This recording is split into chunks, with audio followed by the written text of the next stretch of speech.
All right, so this is CS50, and this is week 4. And this is actually one of the weeks that really makes CS50 CS50, insofar as we'll take an even lower level look at how computers work and in turn what it is you're doing when you write code, toward an end of really giving you a complete mental model of like what's going on inside, so that when you run to solve some problem, when you want to solve some problem, when you want to write some code, you actually know what those building blocks inside of the computer itself actually are. We'll ultimately, too, take off some of the training wheels that we've had on for the past few weeks, particularly in C. And we'll also introduce more familiar media types. So files, like images, are sort of everywhere. And we'll introduce you to exactly what's going on when you just look at a photograph or a GIF or a ping or any kind of image on your screen like this one here. And it'll become clear that unlike Hollywood TV shows and movies, if you try to enhance a picture like this to sort of look closer and closer and closer, in the movies typically trying to figure out who the bad guy is, for instance, like eventually you run out of information,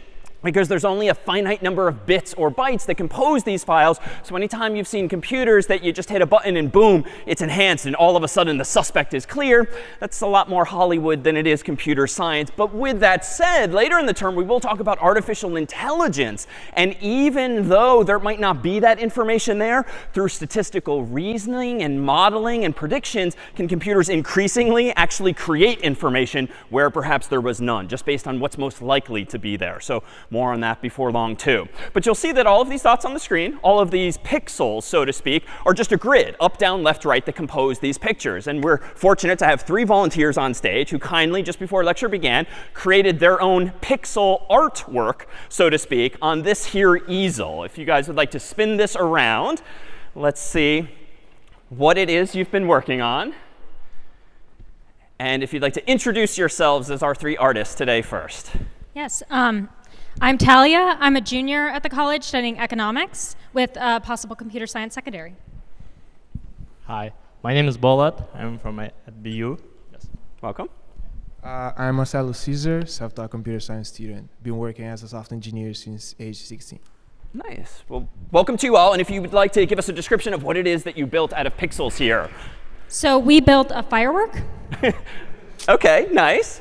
And it's very blocky because what we've given them is Post-it notes, each of which represents one of these pixels or dots. Now, typically it might be black or white, but the Post-it notes we have here are pink or blue. So each of these represents a dot on the screen. And I gather you did one other that actually conveys maybe a bit more information if you want to reveal version 2. And thus we have yet more pixel art. So maybe a round of applause for what our volunteers were able to do using pixels alone. Thank you. We have, as always, limited supply of delicious Super Mario Brothers Oreos for each of you. Thank you so much for coming up. But thank you. But the point here really is that there's only so much you can do when you just have dots on the screen. Now, of course, the image that we saw a moment ago of these here stress balls is much higher quality. It's much higher fidelity, or more specifically, much higher resolution. And resolution just refers to how many dots or pixels are on the screen. And the smaller they are and the more you cram in on the screen, the clearer and clearer the images are. But at the end of the day, even this here pixel art represents what's going on your phone, your laptop, your desktop, your TV nowadays, because all it is this grid of pixels. Now, before we can actually write code that actually manipulates these kinds of images, we need to understand and we need to have some new syntax for navigating files. So not just text, but files stored somewhere on the computer, somewhere on the server. But let's consider how we might store even information like this, but we'll make it simpler. Here is a grid of zeros and ones, clearly. But I would argue that each of these might as well represent a pixel, an individual dot. And if that dot is a 0, it's representing the color black. If that dot is a 1, it's representing the color white. Given that, can anyone see what this grid is a picture of, even though it's using zeros and ones and not Post-it notes like this here? Yeah, and back? It's a smiley face. How do you see that? Well, in a moment, it's going to be super obvious. But if I actually get rid of the ones, leaving just the zeros, there you have the zeros that were there just a moment ago. So what this translates to typically on a screen is not a pattern of zeros and ones literally on the screen, but a pattern of dots. So again, white might be 1 and black might be, 1 might be white, 0 might be black, but we picture it, of course, on our screens as this actual grid. But that's really all we need inside of a file to store something like an image. We just need a pattern of zeros and ones. But of course, having more colors would be more interesting. And if you actually have a larger grid, you can do even more with pixel art. And in fact, for fun, at the beginning of the semester, we have a staff training with all of the teaching fellows, course assistants, teaching assistants, and we gave them all this Google spreadsheet, and we sort of resized all of the rows and columns to just be squares instead of the default rectangles. And then we encouraged them to sort of create something out of this. And in fact, just a few weeks ago, here are some of this year's creations, creating essentially images using Google Spreadsheets by treating each of the cells as just a dot on the screen. So here we have a team who in a few minutes made a Super Mario world, a bigger canvas, of course, than this here easel. Here we have a pixel-based version of Scratch. Here we had an homage to the Harvard-Yale football competition. And then here we had a character of some sort. So this is what the team here did. And actually, if you'd like to play along at home at the risk of distracting you the entirety of lecture, if you go to this URL here, it'll actually give you a copy of that same blank spreadsheet. But let's talk about representing not just zeros and ones and black and white, but actual colors. And so recall from week 0, when we talked about how to represent information, colors among them, we introduced RGB, which stands for red, green, blue. And it's just this kind of convention of using some amount of red, some amount of green, and some amount of blue mixed together to give you the actual color that you want. Well, it turns out in the world of computers, there's a standard way for describing those amounts of red, green, and blue. At the end of the day, it's of course just bits. And equivalently, it's just numbers, like 72, 73, 33 was the arbitrary example we used in week 0 for the color yellow. But there actually tends to be a different notation by convention for representing colors that we'll actually see today, too, as we explore the world of memory. So here's a screenshot of Photoshop. If you've never used it before, this is like the color picker that you can pull up just to pick any number of millions of colors by clicking and dragging or typing in numbers. But notice down here, we've picked at the moment the color black by moving the slider all the way down here to the bottom left-hand corner. And what this user interface is telling us is that there's 0 red, 0 green, 0 blue. And a conventional way of writing this on a screen would be literally a hash symbol and then 3 pairs of digits. 0, 0 for red, 0, 0 for green, 0, 0 for blue. If by contrast you were to pick the color, say, white in Photoshop, it gets a little weird. Now it's a lot of red, a lot of green, a lot of blue, as you might expect, cranking all of those values up. But the way you write it conventionally is not using decimal, but using letters of the alphabet, it would seem here. So FF for red, FF for green, FF for blue. More on that in a moment. When it comes to representing red, here's a lot of red, 255, 0 green, 0 blue. And so the pattern is now FF, 0, 0, 0, 0. Before I reveal what green is, what probably should it be? What pattern? Yeah. Close. Not 0, 0, 0, 0, FF, but 0, 0, FF, 0, 0, because it seems to be following this pattern indeed from left to right of red, green, blue. So 0 red, 255 green, 0 blue, and thus 0, 0, FF, 0, 0. And then lastly, if we do solid blue, it's 0 red, 0 green, a lot of blue, and thus 0, 0, 0, 0, FF. So somehow or other, FF is apparently representing the number 255. And we'll see why in just a moment. But recall that in the world of computers, they just speak zeros and ones. And we've seen that already in sort of black and white form. We, of course, in the real world tend to use decimal instead of binary. So we have 10 digits at our disposal, 0 through 9. But it turns out that in the world of graphics and colors, turns out in the world of computer memory, it tends to be convenient not to use binary per se, not to use decimal per se, but to use something called hexadecimal, where as soon as you need more than 10 digits total, you start stealing from the English alphabet. So the next few numbers, or digits rather, are A, B, C, D, E, F. And there's other systems that use even more letters of the alphabet, but this is probably the last we'll discuss in any detail. So in this case, we have a total of 10 plus 1, 2, 3, 4, 5, 6. So 16 total, aka hexadecimal, or what we might call base 16. And the capitalization actually doesn't matter. It's conventional to use uppercase or lowercase, so long as you're generally consistent. So hexa implying 16, decimal, so hexadecimal notation here, or otherwise known as base 16 for mathematical reasons that go back to our discussion in week 0. So here's some of that same reasoning from week 0. How might we go about representing, using 2 digits in hexadecimal, different numbers that you and I know as decimal? Well, if we consider this as being the 16 to the zeros place, 16 to the ones place, and if we do out that math, of course, that gives us the ones place and the 16s place. So we've only changed the base, not the story from week 0.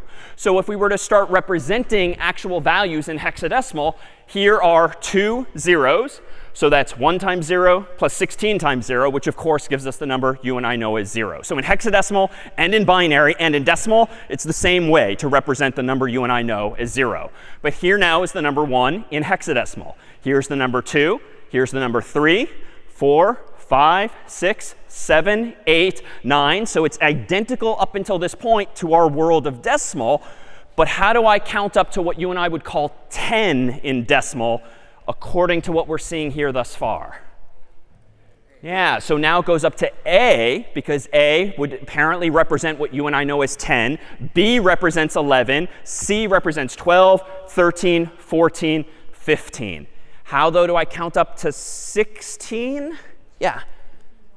Exactly. So not 10, quote unquote, but 1, 0, because the 1 in the second column here to the left actually represents the 16s place. So it's 16 times 1 gives you 16, plus 1 times 0 gives you 0, so 16 in total. So this now is the way the number you and I would think of as 17, 18, 19, 20, 21, ... And if we go all the way up, as high up as we can count, well, what's the largest digit apparently in hexadecimal? The smallest is clearly 0, and the biggest I said was F. So once you get to FF, the math gets a little annoying, but this is now 16 times 15 plus 1 times 15. And what that gives us actually is the number you and I know as 255. So we saw it in Photoshop. We've seen it now in hexadecimal. This is not math that you would ever do frequently, but indeed it's the exact same system as week 0, just with a different base. But why all of this additional complexity? Why are we jumping through these hoops, introducing yet another one to give us just some pattern like this of FF? Well, it turns out that hexadecimal is just convenient. Why? Well, if you have 16 digits in your alphabet, 0 through F, how many bits, how many zeros and ones do you need to represent 16 different values? It's 4, right? Because if you've got 4 bits, that's 2 possibilities for the first times 2 times 2 times 2. So that's 16 possibilities, 2 to the 4th power. And if you've got 4 bits represented by a single digit, it's just convenient in practice for computer scientists and programmers. So F might indeed represent 1111. But that's not a full byte, which is 8 bits. And no one counts in units of 4 in computing. It's always in units of like 8 or 16 or 32 or 64 or the like. So it turns out, though, because hexadecimal lends itself to representing 4 bits at a time, well, if you just use 2 of them, you can represent 8 bits at a time. And 8 bits is a byte, which is a common unit of measure. And this is why even Photoshop uses this convention, as do color programs, as does web development more generally, of using 2 hexadecimal digits just to represent single bytes. Because the one on the left represents the first bits, the first 4 bits. The one on the right represents the second 4 bits. So it's not a big deal per se. It's just convenient, even though this might feel like a lot all at once. Any questions then on hexadecimal? Yeah, in the middle. Nope. OK, no. Questions on hexadecimal? All right, so with this system in mind, let's go about considering where else we might see this in the computing world. And I would propose that we consider, as we've done in the past, that our computer is really just this grid of memory, for instance, where each of these squares represents a single byte. And I proposed a couple of times already that when we talk about a computer's memory, we can think of them as each of these squares as having an individual location. Like I spitballed back in the day that maybe this is the first byte, the second byte, the third byte. Maybe this is the billionth byte. So we can number all of the bytes inside of a computer. Well, it turns out, as we'll see today in code, computers typically use numbers indeed to represent all of the bytes in their memory. And they typically use hexadecimal notation for such by convention. So what do I mean by that? Technically, if we were to start numbering these and count at 0, as most programmers would, this is byte 0, 1, 2, 3, ... This is byte 15. But if I wanted to keep going, it would be then 16, 17, 18. But that's not the true in hexadecimal. So instead, in hexadecimal, once you hit the 9, you'd actually use A through F, just as I've proposed. Meanwhile, if you kept going thereafter, you would have 1, 0. But as you noted, this is not 10. This is 16 here. 17, 18, 19. And so here's where things get a little weird. I'm saying 16, I'm saying 17, and you're obviously seeing what any reasonable person would read as 10 and 11. So there's this dichotomy. And so we need some convention for making clear to the reader that, no, these are hexadecimal numbers, not decimal. Otherwise, it's completely ambiguous. And the convention there, which you might have seen in the real world, even though it's a bit weird, is just to prefix hexadecimal numbers with 0x. It's not doing anything mathematically. It's not multiplication or anything like that. Just 0x means here comes a hexadecimal number hereafter, just to distinguish it from decimal. And you can see that even though we don't have enough room for 255 bytes, you start to see patterns that we haven't even talked about yet because we're just using those two columns as the ones place, the 16s place, and so forth. Capital or uppercase is fine. All right, so with that said, let's actually do things more technically interesting, like looking back at some code that we've already seen and seeing what we can actually glean from this newfound representation of memory location. So I'm going to go over to VS Code here, where I've opened my terminal window, but no code file yet. And I'm going to go ahead and create a file called addresses.c, because I want to start playing around now with the addresses of information in my computer. And to do this, let me do something super simple first. Let me include standardio.h. Let me do an int main void, no command line arguments. And then in here, let me do exactly the line of code we just saw. Declare an int called n, set it equal to a default value of 50. And just so that the program does something noteworthy, let's have it actually print out %i\n and plug in that value of n. So this is like week 1 stuff, just creating a variable and printing out its value, just to make sure that we're on the same page. So let me do make addresses in my terminal window, enter. And when I do /addresses, no surprise, I should indeed see the number 50. But let's consider what that actually does inside of the computer now by flipping over, for instance, to this same line of code and translating it into this same grid. So here's a grid of memory, and I don't necessarily know where in the computer's memory it's going to end up, so I'm picking spots arbitrarily. But I know that an int typically is 4 bytes on most systems. And so I've used 1, 2, 3, 4 squares.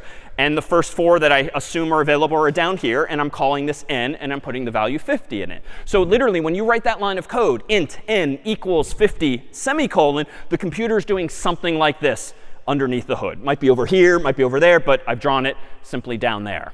But that means that that 50 and that variable n in particular lives somewhere in the computer's memory.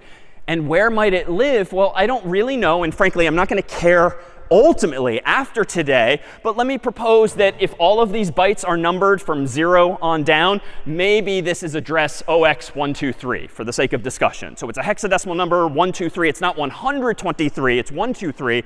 But in hexadecimal, just because it's a little easy to say. But that variable n clearly must live at some address. So can we maybe see this? Well, it turns out that in C, there is a bit more syntax we can introduce today that actually gives you access to the locations of variables inside of the computer's memory. The first of these is literally an ampersand, and you might pronounce that the address of operator. Using a single ampersand, you can actually ask the computer at what address is this variable. And then the asterisk here might be known as the dereference operator, which allows you to take an address and go to it, kind of like following a map. X marks the spot. The star will take you to that location in memory so you can see what's actually there. So what do I mean by that? Well, let me go back over to VS Code here. And let me go ahead and change my program to be ever so slightly different as follows. I'm going to still declare n just as before to have the value of 50. But instead of printing out an integer per se, I'm going to print out an address. And it turns out the format code for that using printf is %p. And if I want to print out now the address of n, recall that I have these two new capabilities, the first of which is germane. The ampersand will get me the address of n. So let me go back now to VS Code, and let me make a change, whereby I'm going to change the %i to %p, which is going to show me an address as opposed to an integer per se. But I need to tell printf what address to show. So I don't want to print out n, because that's literally the number 50. I want to print out the address of n, like where is it in memory. So here I prefix it with an ampersand. And now if I go back into my terminal window, make addresses again, /addresses. I'm not going to get as lucky as seeing 0x123 probably, because I got even more memory than that in this computer. But when I hit enter, I do indeed see 0x something. And if I zoom in here, enhance, if you will, it happens to be, at this moment in time on this server, 0x7FFC3A7CFFBC. So it's a big address. That's a really big number if we actually did all of the math. But who really cares? It's just the fact that it exists somewhere is the only point for now. So this %p symbol that we're passing into printf as a format code is leveraging the fact that C supports what are known as pointers. So a pointer is really just an address, the address of some variable that you can even store in another variable called itself a pointer. So what do I mean by this? Well, if a pointer is an address, we can start to tinker with the same idea as follows. Let me actually go back to VS Code once more. And play around with syntax like this. So let me still declare a variable called n and set it equal to 50. But let's actually create an actual pointer, a variable whose purpose in life is not to store a boring number like 50, but the address of some value. And so the syntax for that is admittedly weird. If you want p to be a pointer, a variable that stores an address, you literally say int star, for reasons we'll sort of see. And this is different from the star I mentioned earlier for reasons we'll also see soon. But int star p means, hey, compiler, give me a variable called p inside of which I can store the address of an integer. What address do you want to put in there? Well, now I can borrow that same syntax from a moment ago. I can use &n, which is going to say, hey, compiler, give me, or hey, computer, give me the address of n itself. Previously, I didn't bother with a variable. I just sent the address of n right into printf directly. But I can now play with it as follows. Let me go back to VS Code here. I'll clear my terminal window. And let's just play around with two variables. So int star p, so it's an asterisk, but most people would say star, equals the address of n. And now I can just tweak line 7 ever so slightly. Instead of printing out in duplicate &n, I can literally just pass in p for pointer. So I've not done anything really that interesting other than add a variable, but just to show you the syntax via which you can create a variable whose purpose in life is to store one of these addresses. So let me go ahead and now and do make addresses once more, /addresses, and we should see, indeed, pretty much the same idea. The address at which n happens to be now that I've recompiled and actually run my code. But it gets a little more interesting than that. I can do one more thing when it comes to my computer's memory. In VS Code here, let me clear my terminal again. And let me see if I can perhaps kind of reverse this process. If n is 50 and p is storing the address of n, wouldn't it be interesting if I could somehow express go to the address of n and tell me what is there? So to do that, I'm just kind of undoing all of the intellectual work I'm doing here. But if I want to print out an integer at some location, I can go back to %i. Just print an integer as always. But p now is storing the address of some place. It is the treasure map, so to speak. So if I want to go where x marks the spot, the syntax for that I claimed a moment ago is star p. So star p means go to that address. Don't print the address. Go to that address and show me what's inside of the computer's memory there. So now if I go into my terminal and do make addresses and do /addresses, what should I see on the screen when I hit enter? 50. So I indeed see now 50. Now here's where it's an unfortunate choice of syntax from the authors of C decades ago. Clearly, I'm using star in two different locations. And suffice it to say, it doesn't represent multiplication in either of them. It's being used to represent addresses somehow. When on line 6, I specify a data type like int, and then I have a star, and then the name of a variable, that is the syntax for declaring a pointer, for declaring a variable that will store an address. What address? Well, &n, whatever that is, 0x something. When you do a star and then the name of a pointer, without specifying a type, this just means go there. So the star clearly is related to memory, is clearly related to addresses. It's unfortunate that it's the same symbol. It would have been nice if they picked maybe a different symbol for punctuation, but they mean slightly different things in that context. On line 6, we're declaring the pointer, declaring a variable called p that's going to point to an integer's location. But when I say star p, that means go to that actual location. So just try to keep that in mind, even though it's ever so slightly subtly different. So what's going on then inside of the computer's actual memory? Well, let's consider that in pictorial form again. So even though I've written the pointer in this way, int, then a space, then star p equals ampersand n semicolon. That is the conventional way. That's how you'll see it on most websites, most textbooks. Technically speaking, I will admit that it might actually be easier to understand if you actually move the asterisk a little to the left, because this makes visually, I think, it even more clear that int star is the type of the variable p, as opposed to the star being somehow attached to the variable name itself. However, you might also see it written with a space on either side, which I don't think really helps anyone. But the point is that white space does not matter in this context. And the conventional way is to do it by prefixing the variable's name with the star. And this avoids getting into trouble when you declare multiple variables at a time. But if it helps you to think about it, you can think of it as int star as being the type. It's not just an int per se. So with that said, let's consider now the canvas of computer's memory inside of which we're storing n and now p. So previously, I proposed that n is maybe it's down in the bottom right-hand corner of the screen. So n is storing the number 50 here. But technically, n lives somewhere. And for simplicity, I'm going to claim it's at 0x123 rather than the bigger actual address we just saw. But what about p? Well, p itself is another variable that I declared separately. So it's got to live somewhere in the computer's memory. And it turns out, by convention, pointers take up more space. They typically use 8 bytes nowadays rather than just 4. Why is that? Well, if you've got 8 bytes, you can count even higher. You can have even more addresses. You can have more memory in your Mac, your PC, and phone. That's a good thing. So pointers tend to be 8 bytes, which is why I've used 8 squares on the screen here. But what is actually p storing? Well, it's just storing a number. Yes, it's technically an integer, but that integer is itself should be thought of as the address of some other value. So n is down here at 0x123. P is up here at who knows what address. Doesn't matter for the sake of discussion. But its value, what it's storing with its pattern of 64 bits, is apparently 0x123.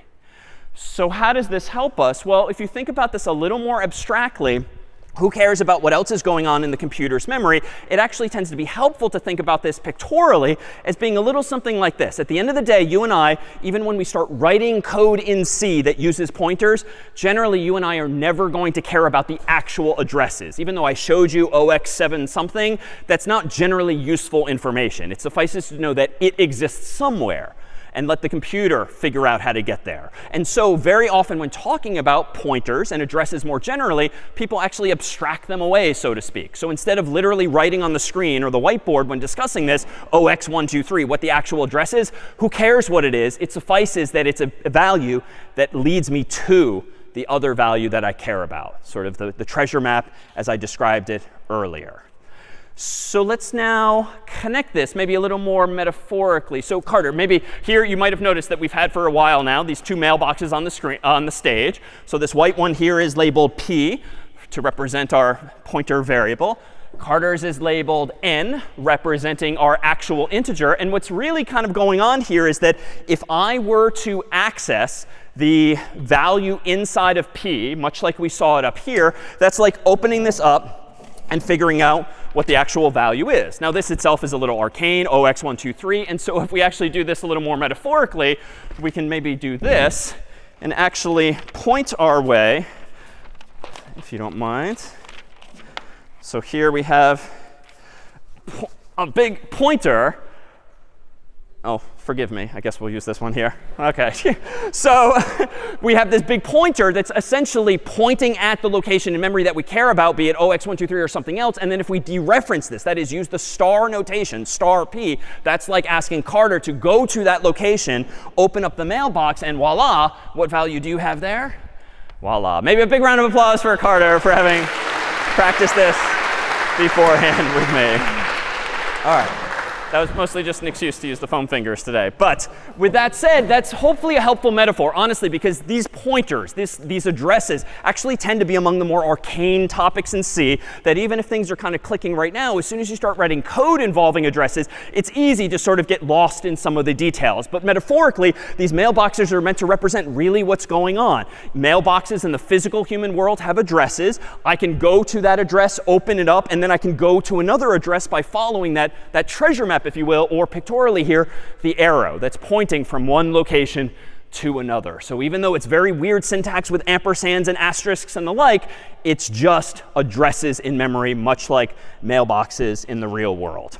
So with that said, let's maybe begin to take off certain training wheels by revisiting what strings are as we've been using them thus far. So here's a line of code in C that we've been using since week 1, really, where I declare a string variable called s and set it equal to quote unquote hi.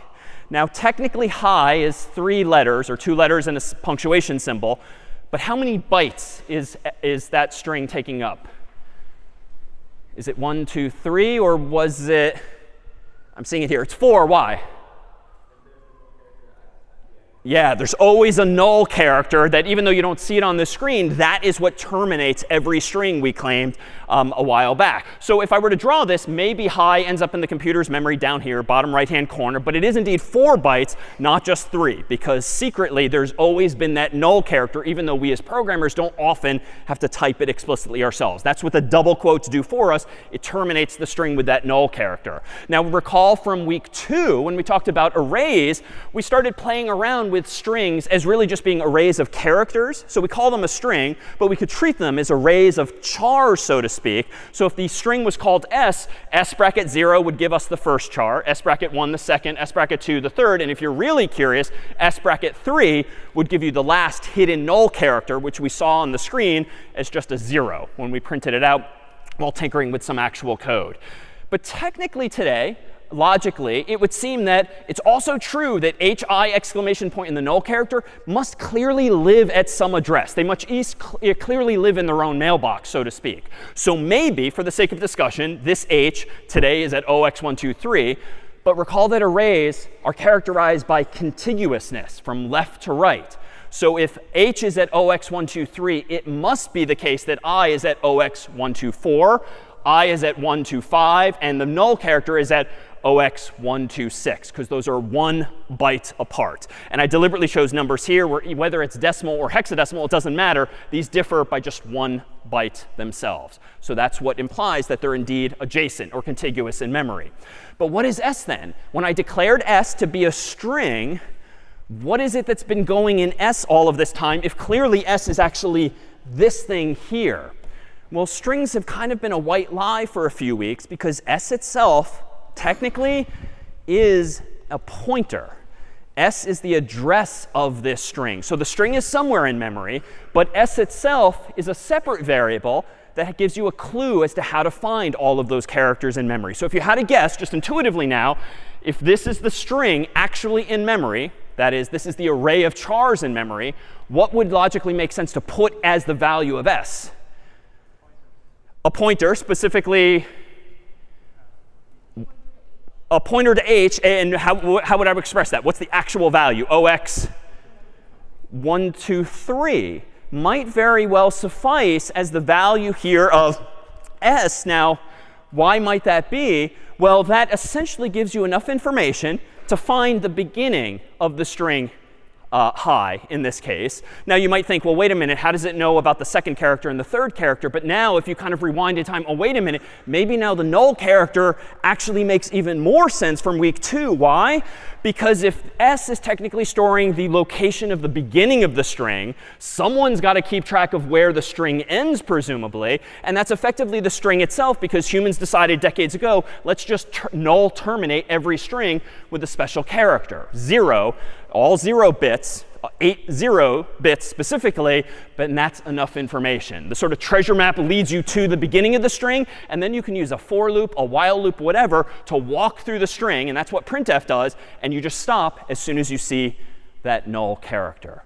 So this then is what a string actually is S is and has always been since week 1 a pointer, so to speak, that actually refers to the start of that array of characters. And frankly, again, who cares about the 0x123 specifics? We can abstract that away and actually just treat S as literally an arrow that points to the beginning of that string, because it will be rare that we actually care about where this thing physically is in the computer's memory. Now, before we see this in code, any questions on this revelation? Yeah?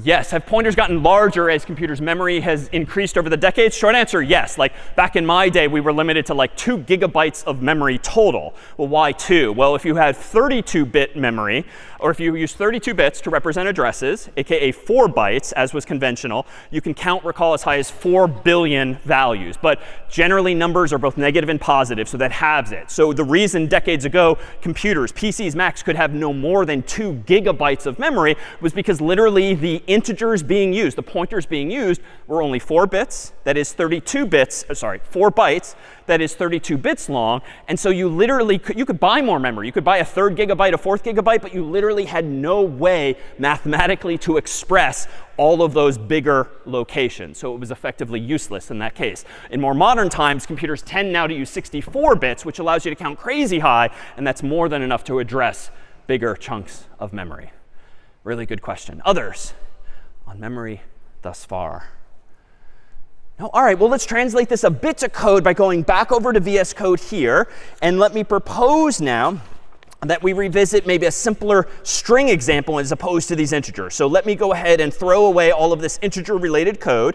Let me go ahead and, for the moment, include CS50.h so that we have access to string and other things as in week 1. And let me do a string s equals quote unquote hi in all caps. And let me do a simple safety check, %s \n s, just to make sure everything works as it did in week 1. So make addresses, /addresses, and I should indeed see hi on the screen. Well, let's now kind of tinker with what's going on underneath the hood. And now things can get a little more memory specific. So I'm still going to declare s as a string up here. But you know what? Instead of printing out the string itself, let me actually treat s as the pointer I claim it is. I claim a string is just an address. So I have this new syntax today, %p, to print out pointers, to print out addresses. Let's see what s actually is. Let me do make addresses again, /addresses, and there it is. It's not as simple as 0x123, but it is at location 0x55C670878004. All right, who really cares specifically? But if we poke around a bit more, things might make a bit more sense. Let's do this. Let's also print out the address using %p of how about the very first character of s. So the very first character of s is known as s0. We did that in week 2, treating a string as an array. But how do I get the address of a character? Well, I have our new symbol today, ampersand. So even though this looks like a mouthful, ampersand, s, square bracket, 0, square bracket, it's just 2 ideas combined. S0 gives you the first character in the string s, and adding an ampersand at the beginning says, tell me what that address is. So if I recompile this code, make addresses, /addresses, even if you don't remember the value, 0x whatever, what are we going to see on the screen at a higher level? Perhaps the same exact thing. Why? Well, s is just an address, but what does that mean? Well, it's just the address of its first character. And we saw that per our picture a moment ago. So can I see the contiguousness of this? Well, I'm going to resort to some copy paste just for time's sake, even though this is going to look a little silly, and I could certainly use a loop instead. But let me print out the second location, the third location, and heck, even the fourth location of, the fourth location of that null character. If I now do make addresses again and /addresses and zoom in, I don't really care about what these are specifically, but notice the first 2 are indeed the same because the first represents s. The first represents the first character of s, which now I reveal are exactly the same idea. And the next ones are literally just 1 byte away, ending in 5, 6, and 7, respectively. So again, the numbers in and of themselves are not useful, actionable information, but it does let us actually see what's going on underneath the hood. So just to rewind for a moment, let me actually go back to the original version where I'm printing out the string itself using %s. Let me remake addresses to make sure that, OK, it still prints out hi. But what has been going on now all this time? Well, let me go back to our simple line of code that we've been using since week 1, which gave us a string called s, setting it equal to the value of hi. Let me propose now that strings were indeed this white lie. And if I can unnecessarily dramatically say, here we take like the training wheels off and reveal that all this time, string is probably actually what? Technically? Yeah. A char star. That was amazing. Thank you for that. So, so it's a char star, which admittedly at first glance just makes a simple idea look unnecessarily complicated. And that's why in week 1, we indeed introduced these training wheels whereby we, CS50, invented the data type called string just to kind of hide this lower level detail. If you will, string for us is an abstraction. Now, that is to say, string is not a CS50 specific word. Like every programmer in the world knows what a string is. It is a sequence of characters. It is an array of characters. But in C, technically, decades ago when it was invented, they didn't decide to create an actual data type called string because, especially if they were among those more comfortable, char star is equivalent. And it achieves the exact same thing, even though at a glance we didn't want to start week 1 with that lower level detail. Question here in front. Sure. Can I clarify how the star makes it a string? So we've, up until now, been just calling it a string so that s is a string. And that's a sufficient mental model. But technically, what is a string? I claimed pictorially with my grid of memory that a string is really just an address. It's really just the address of its first character. I then tried to demonstrate as much in code by using %p and showing you literally s is a value like 0x something. And literally its first character is at that same address 0x something. So here, when I claim that string has never really existed except within the confines of CS50, technically the data type of a string is best expressed as char star. Why? Well, a string clearly can't just be a char, because a char by definition is a single character. A string, we already know, is a sequence of characters. But how can you represent a sequence of characters? You can call it a char star, which is a different data type that we're introducing today for the first time. And the star just means that s itself is not a char. The star means that s is the address of a char. And by convention, it's the address of the first char in a string. So with that said, if I go back to my actual VS Code over here, I can change literally char string to char star s.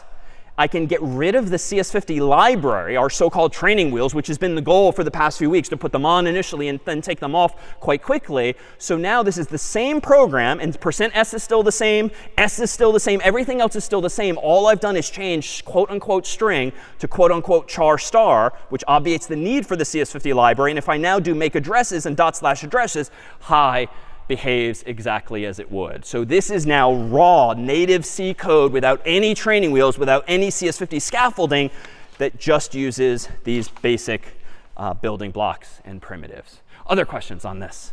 Could you please clarify why we don't use the and symbol for that s as opposed to the other one? Correct. Why don't we use the ampersand symbol for this, and though we did earlier? So in this case, there's no reason for an ampersand because the ampersand tells you what the address of a variable is. I'll concede that it probably would be a little more consistent for us to do this, which is maybe where your mind is going. Now, never mind the fact that that looks even worse, I think, syntactically. It's a reasonable instinct, but it turns out that, too, is what the double quotes are doing for you. The C compiler, called Clang, is smart enough to realize that when it sees double quotes around a sequence of characters, it wants to put the address of that first char in the variable for you.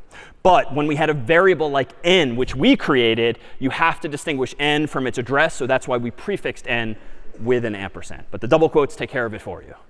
Other questions on these here addresses?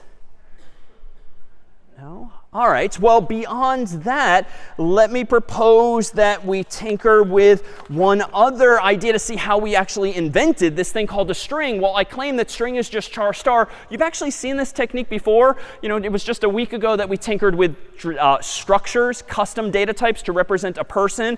And recall that we had a structure of a name and a number representing a person. But more importantly, we had this keyword typedef, which defines your own type to be whatever you want. Now, we used it a little more powerfully last time to actually represent a whole structure of a person having a name and having a number. But at the end of the day, we really just invented our own data type that we called, obviously, person. And that represented, indeed, this structure. But typedef was really the enabling element there. And so it turns out with typedef, you can create any number of data types of your own. For instance, if you just really can't get the hang of calling an integer an int, you can create your own data type called integer that itself is a synonym for int. Because the way typedef works, even though this one's even simpler than the struct, is you can kind of read it from right to left. This means give me a data type called integer that is actually an int. And that's the same thing that happened a moment ago. Give me a data type called person that is actually this whole structure. But an integer is even simpler. Now, most people wouldn't do this. This really doesn't create any intellectual enhancement of like the data types. But you could do it if you really wanted. More commonly, and as you'll see this in code in the future, would be not just to typedef something like an integer, but it turns out, curiously, C has no data type for a byte. Like there's no built-in obvious way to represent 8 bits and store whatever you want in them. However, you can use what's called a uint8_t, which is a data type that comes with C. And frankly, those more comfortable might simply use this data type once you sort of commit to memory that it exists. But honestly, for most of us, it's a lot more convenient to think of a byte as being its own data type. When you want to write code that manipulates 1 or 2 or more bytes, wouldn't it be nice to have a data type called byte? So it turns out that you can represent a byte, which is 8 bits, using an unsigned integer with 8 bits. And this is just a data type that's declared in some other C header file. But long story short, you'll see and use this before long. But it's just a synonym to make things a little more user-friendly, like person, like string, like byte. So what is in the CS50.h header file, among other things? Literally this line of code. This is the single line of code that we deploy in week 1 onward that teaches Clang to think of the word string as being synonymous with char star so that you all never have to type or know or think about char star until, wonderfully, today in week 4, a couple of weeks later instead. So that's all we've been doing. That is the technical implementation of the training wheels. It's just using a custom data type in this way. So how about one other maybe pair of examples here with our addresses such that we can tinker a little bit further. It turns out that once everything in the world is addressable using these pointers, like using numeric addresses to represent where things are in memory, you can actually do something called pointer arithmetic. And here, too, we, the programmers, generally don't care what the specific values are, but we care that they do exist. And if they do exist, we can maybe do some arithmetic on them and like add 1 to go to the next byte, add 2 to go to the next byte, add 3 to go to the next byte, and so forth. So pointer arithmetic literally refers to doing math on addresses. So how do we translate this into something actionable? Let me actually go back to VS Code here, and let me propose that we do something like the following. I'm going to throw away my first printf here, and I'm instead going to print out this string character by character, just like we did in week 2. Let me go ahead and call printf, pass in %c for a single char, \n, comma, and now I want to print out the first character in S. Using array notation, what do I type to print the first character in S? S, yep, over here. S bracket 0. So S bracket 0 gives me the first character in S. And let me copy paste just for demonstration's sake here inside of my same curly braces and print out the second char and the third. And I don't care about the null character. I just want to print the string itself for now. So even though this is jumping through way more hoops than just using %s and print the whole thing at once, it's again just demonstrating how we can, at a lower level, manipulate these strings. So let me do make addresses, /addresses. And yet again, we see, somewhat stupidly, 1 per line, HI exclamation point. I can, of course, fix that by getting rid of this. I can get rid of this. And I can leave the last \n. So let's just make it look a little prettier. Make addresses, /addresses, enter. And I can print it out all on one line. But now, using pointer notation, it turns out we can do one other thing, which admittedly for now is going to feel like unnecessary complexity, but it's actually a really helpful tool to add to our toolkit, so to speak, whereby I could instead do this. To print out the first character in S, yes, I can treat it as an array and get the 0th index. However, what is S? S is just the address of a string. What does that mean? S is the address of the first char in the string. So if I do star S, what's that going to print? Presumably H, right? Because if the first character in S is H, then star S will go to that address and show me what's actually there. And let me go ahead and do this again. Let me kind of copy paste twice and then tweak this a little bit. I want to go to the next byte over. Well, I could do S bracket 1, all right, but I could instead go to S plus 1. And I could instead go to S plus 2, thereby doing what we're calling pointer arithmetic, math on addresses. And now if I go ahead and rerun make addresses /addresses, voila, there is, whoops, I forgot my \n.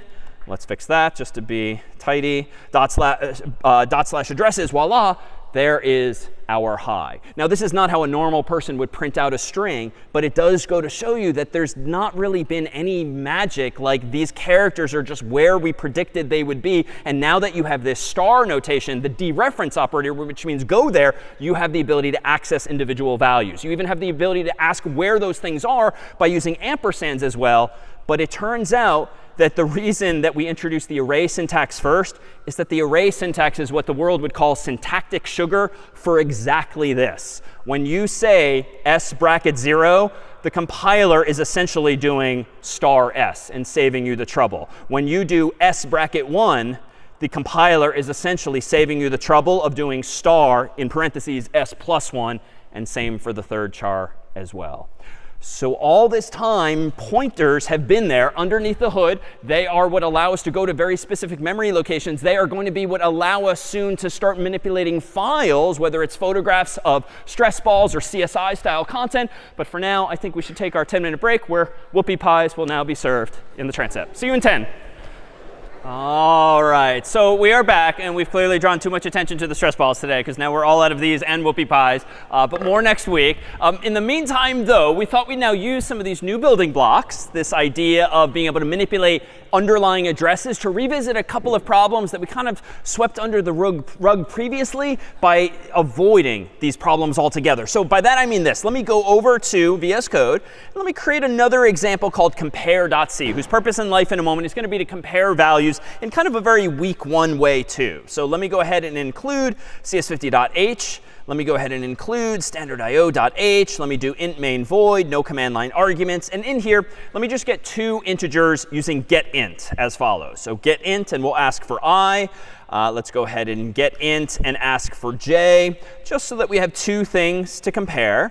And then I'm going to do something super simple. So if I equals j, then let's print out, as we actually did in the past, same, \n. Else, if they're not the same, let's, of course, print out, for instance, different. So super simple program that we used the first time around really just to demonstrate conditionals. But now we'll use it to tease apart some subtleties. So let me go ahead and compile this with make compare. /compare, and we'll compare like 1 and 1 for I and j respectively. Those are, of course, the same. Let's compare 1 and 2. Those are, of course, different. So long story short, this program seems to work, and we won't dwell much further on it. But let's consider for a moment what's going on inside of the computer's memory when that code is executed. So here's my canvas of memory. Maybe I ends up over here. Maybe j ends up over here. Each of them I've drawn as 4 squares because integers are typically 4 bytes or 32 bits. So I has the value 50 here. I has the value 50. So I accidentally typed 1 and 1, but assume that I had typed 50 in both cases. They both live at these 2 separate locations.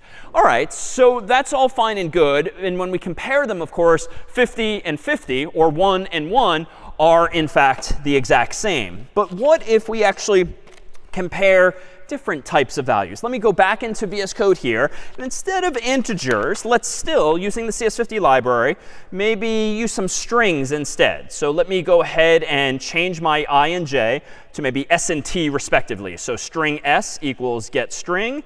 And I'll ask for s, quote unquote. And then string t equals get string. And then I'll ask for t, quote unquote. And then down here, I'll compare s equals t. So here's the code, almost the same logically. I'm just getting different data types instead. Still using the CS50 library. So let's do make compare again, /compare, and let's type in something like hi, exclamation point, hi, exclamation point. And that's interesting. All right, let's maybe try it again. So maybe lowercase, hi. No, those are different. Let's do it one more time, like hi, bye. OK, so it half works, but it seems to be saying different no matter what. Well, why might that be? Well, let me first just peel back a layer. We already know that strings don't technically exist. They're really char star. And string here is char star. So does this reveal, perhaps implicitly, why s and t are being thought to be different, even though I literally typed hi twice?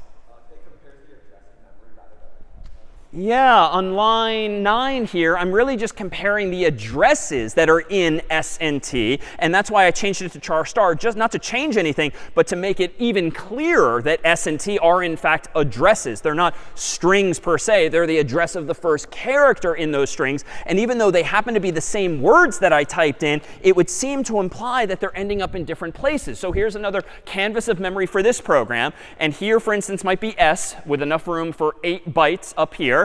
As a pointer. Here maybe is where hi ended up for this particular story. Well, what's actually going in s? Well, if h is at 0x123, I is at 0x124, and so forth, what's going in s is 0x123. But when I use get string a second time and type in hi, exclamation point, even the exact same way, uppercase or lowercase, t is ending up presumably somewhere else in memory. So it's maybe using these 8 bytes over here. The same letters, coincidentally, by nature of how get string works, are ending up in the computer's memory, maybe down there, bottom right-hand corner. Those are presumably different addresses, 0x456, 457, 458, 459. So what's going to go in t as its value? 0x456, according to this example. And so when you literally compare s equals t, no, they're not the same. They are, in fact, different, even if what they're pointing at happens to be the same. So the computer's taking us literally. If you compare s and t respectively, it's going to compare what their values actually are. And their values are the addresses of the first letter of this string and the first letter of this string, respectively. And if those addresses differ, which they clearly do, they're going to be deemed different. Now, you might wonder, well, this just seems stupidly inefficient. Why put the same string in 2 different places? Well, maybe the string needs to be changed later on, and we might want to have 2 different versions thereof. And frankly, the first time you call getString, it does its thing. The second time you call getString, it does its own thing. It doesn't necessarily know how many times it's been called in the past, and so maybe there's no communication between those calls. And so surely it's going to do the simple thing and just create more memory for each of those strings, duplicates though they may seem to be. So what does this imply? Well, you might recall that we avoided this problem altogether just a week ago by using what solution on line 9? I did not compare 2 strings using == last time.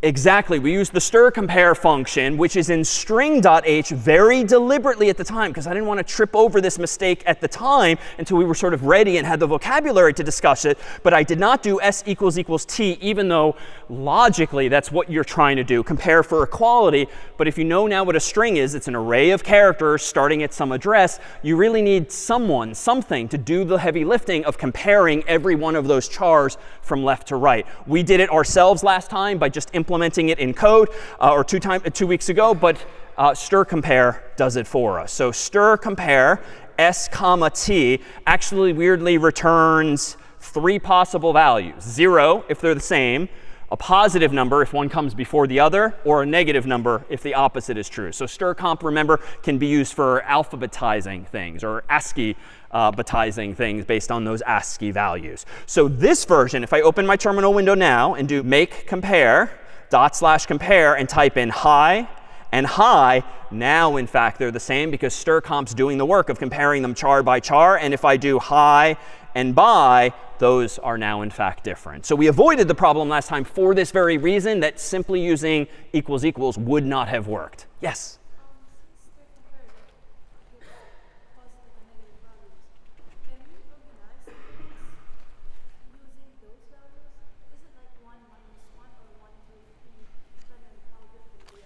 Oh, good question. So when using strcompare, the documentation says that it will return 0 or a positive number or a negative number. It doesn't tell you a specific number. So the magnitude of the integer that comes back actually has no meaning. It might very well be 1, 0, and -1, but there's no guarantee. And so you can check for equality, equals equals, or you should check for greater than or less than, but not specific to a certain number. So it just gives you relative ordering. It doesn't give you any more detail than that.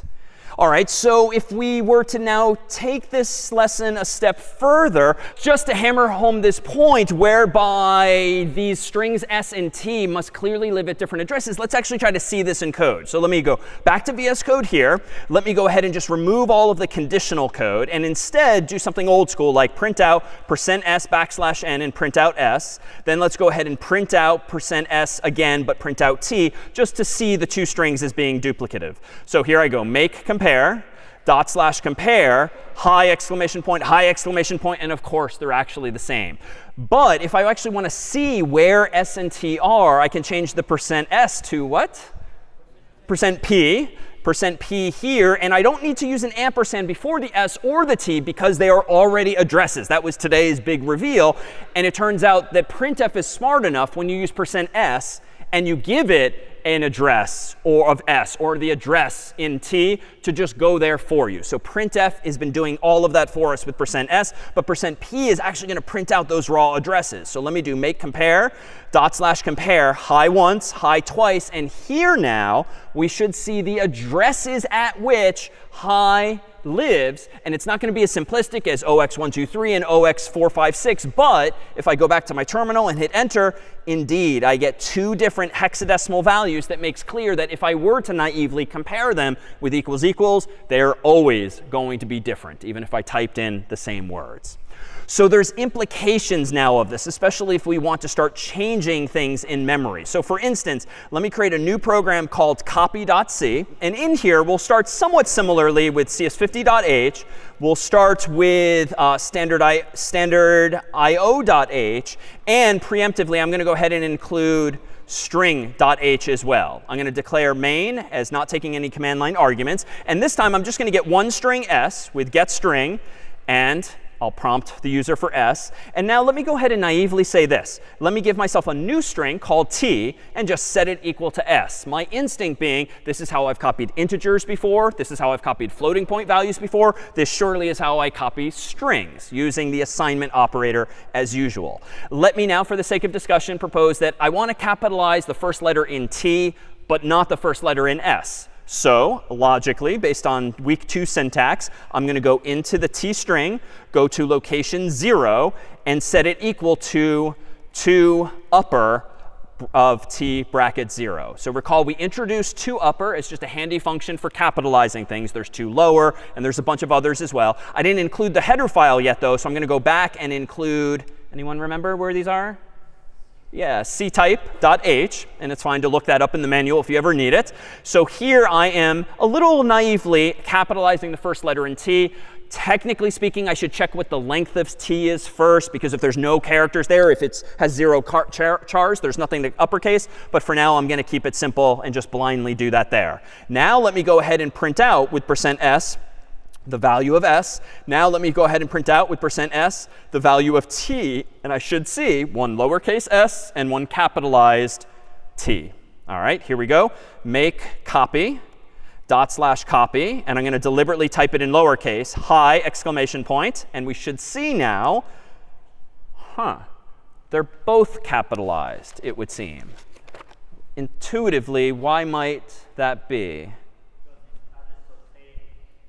Exactly. The addresses are the same. So if I do use the assignment operator and just do t equals s semicolon, it's going to take me literally and copy the address in s over to t so that effectively they're pointing at the same thing. So if we draw another picture here, for instance, here maybe is s, and here maybe is the lowercase hi that I first type in down here in memory.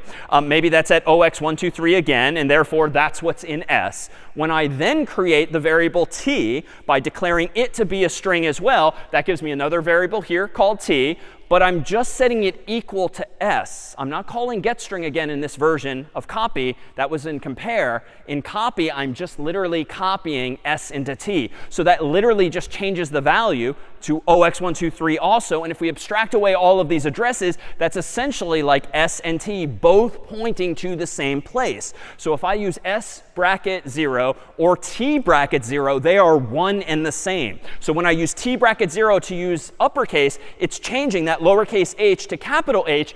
But again, both strings, both pointers are pointing at the same value. And again, this should be even clearer as of today if I go back into VS Code and indeed take these training wheels off and treat string as what it is, char star, which indicates that both s and t are just addresses, which makes even clearer syntactically that this is probably the picture that's going on underneath the hood. Now, just to make the code a little more robust, let me at least be a little careful here. If the string length of t is greater than 0, then and only then should I really blindly index into the string and go to location 0. That doesn't really solve the fundamental problem, but it at least avoids a situation where maybe the user just hits enter, gives me no characters, and I try to blindly uppercase something that's not there. But there's still a bug. There's still a bug. So how do I actually solve this? Well, it turns out we need two other functions that we haven't had occasion to use, but these are perhaps the most powerful. And they're going to allow us to solve even grander problems next week when we discuss all the more things called data structures. But for now, let's very simply solve this idea of copying a string. Let me go back into VS Code here. And let me give myself one more header file that's called standard lib for standard library. So include standard lib.h, in which both of these functions, malloc and free, are declared for me. And now in my code, I'm going to behave a little bit differently here. Clearly, I got into trouble by just blindly copying the addresses. What I really want to do when I copy strings, presumably, and then uppercase one of them, is I want to create a duplicate string, a second array that is identical but is elsewhere in memory. So the way to do this might be as follows. Instead of just setting t equal to s, I should really call this brand new function called malloc, which stands for memory allocate, and it takes a single argument, which is just the number of bytes you would like the operating system to allocate for you. So whether you're using this on Windows, Mac OS, or Linux in our case, this is a way I can literally ask the operating system, please find for me some number of bytes in the computer's memory that I can now use for my own purposes. So malloc here, I technically need at least 3 bytes. But that's not going to be enough because I need a 4th for the null character. So I could put 4 here. But that's stupid. I shouldn't just hard code a number like this we've seen. So I could probably do strlang of s to dynamically figure out how many bytes I want for the copy. But that too is not enough because string length returns the human readable length. So hi exclamation point. So I think I want a +1 in there too. So that just means get the length of whatever the human typed in, add 1 for the null character to make sure that we're not undercounting. Now, what can I then do? Unfortunately, I need to do a bit of work here. So let me actually go ahead now and do something like this. For int I equals 0. I is less than the string length of s, I++. And then inside of this loop, I could copy into the ith location of t whatever's in the ith location of s. Now, this is a little buggy. One, this is inefficient to keep asking this question. We talked about this in the context of design. I should probably improve this by giving myself like a variable like n, set that equal to the string length, and then do I is less than n again and again, just so I'm not stupidly calling string length 4 different times or 3 different times. But this too is slightly buggy, and this one's very subtle. This does not fully copy s into t. Does anyone see the very subtle bug that I've introduced? Sorry? Yeah, I'm forgetting the \0. So even though I'm copying HI exclamation point or whatever the human typed in, I need to go one step further deliberately to make sure I also copy the \0 or at least manually put it in myself. So I could solve this by either doing this up to n through n, I is less than or equal to n, or I could plus 1 here, that too would be fine. Or if I really want, I could do this like t bracket t bracket 3 equals quote unquote \0. But again, I shouldn't get in the habit of hard coding things. I could do string length of s, and that would give me the last location in s, which would also work. But that too is stupid. I might as well, or just unnecessarily complex. Let's just do this. Change one symbol, and boom. Now we're copying all 3 and the 4th character as well.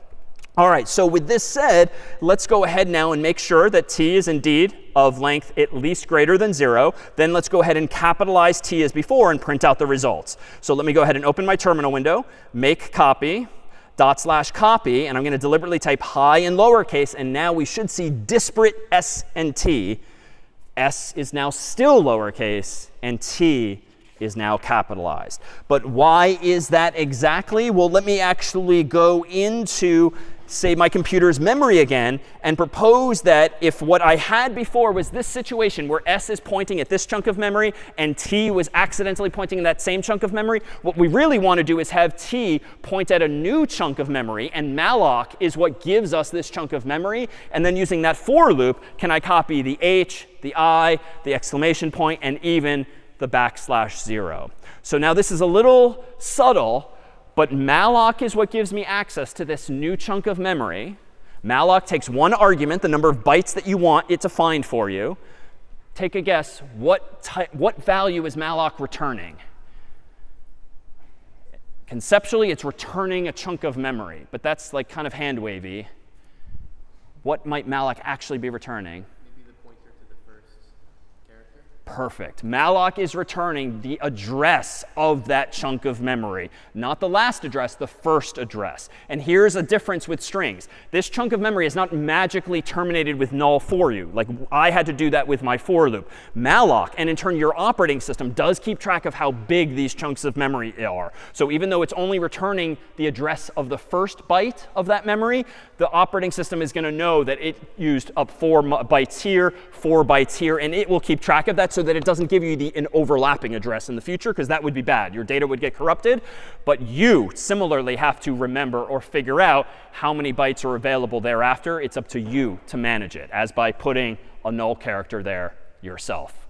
So if I go back to my code now, let me actually harden this code just a little bit more as follows, whereby I can do this a little better. If I go back to VS Code here, it turns out if something goes wrong and I'm out of memory, maybe I've got an old computer, or maybe I'm typing something way bigger than 3 characters in, like 3 billion characters, and the computer might genuinely run out of memory, I actually should be in the habit of doing this. If t equals a special symbol called null with 2 L's, and I promised this would eventually exist, I should just return 1 now, or return 2, return -1, return any value other than 0, and just abort the program early. That means if malloc returns null, there's not enough memory available. And it turns out all this time, I'm going to do one other crazy thing, even though we've not expected you to do this thus far. Technically, when using getString, if you read the documentation, the manual, it too can return null. Because if you type in a crazy long string and the computer can't fit it in its memory, getString needs to signal that to you somehow. And the documentation actually says that if getString returns null, then you too should not trust what's in it. You should just exit the program immediately in this case. But there's one other improvement we can make here. And even though this is making the code seem way longer than it is, most of this I've just added is just error checking, just mindless error checking to make sure that I don't treat s as being valid or t as being valid when it isn't. Turns out this is stupid. I don't need to reinvent this wheel. Certainly for decades, people have been copying strings even in C. So it turns out there's another fun function called strcpy, wonderfully enough, that takes the destination as its first argument, the source as its second argument, and that will for me copy s into t respectively. So that does the equivalent of that for loop, including the \0. However, there's one other function, recall, that was on our cheat sheet a moment ago, whereby malloc is accompanied by one other function called free.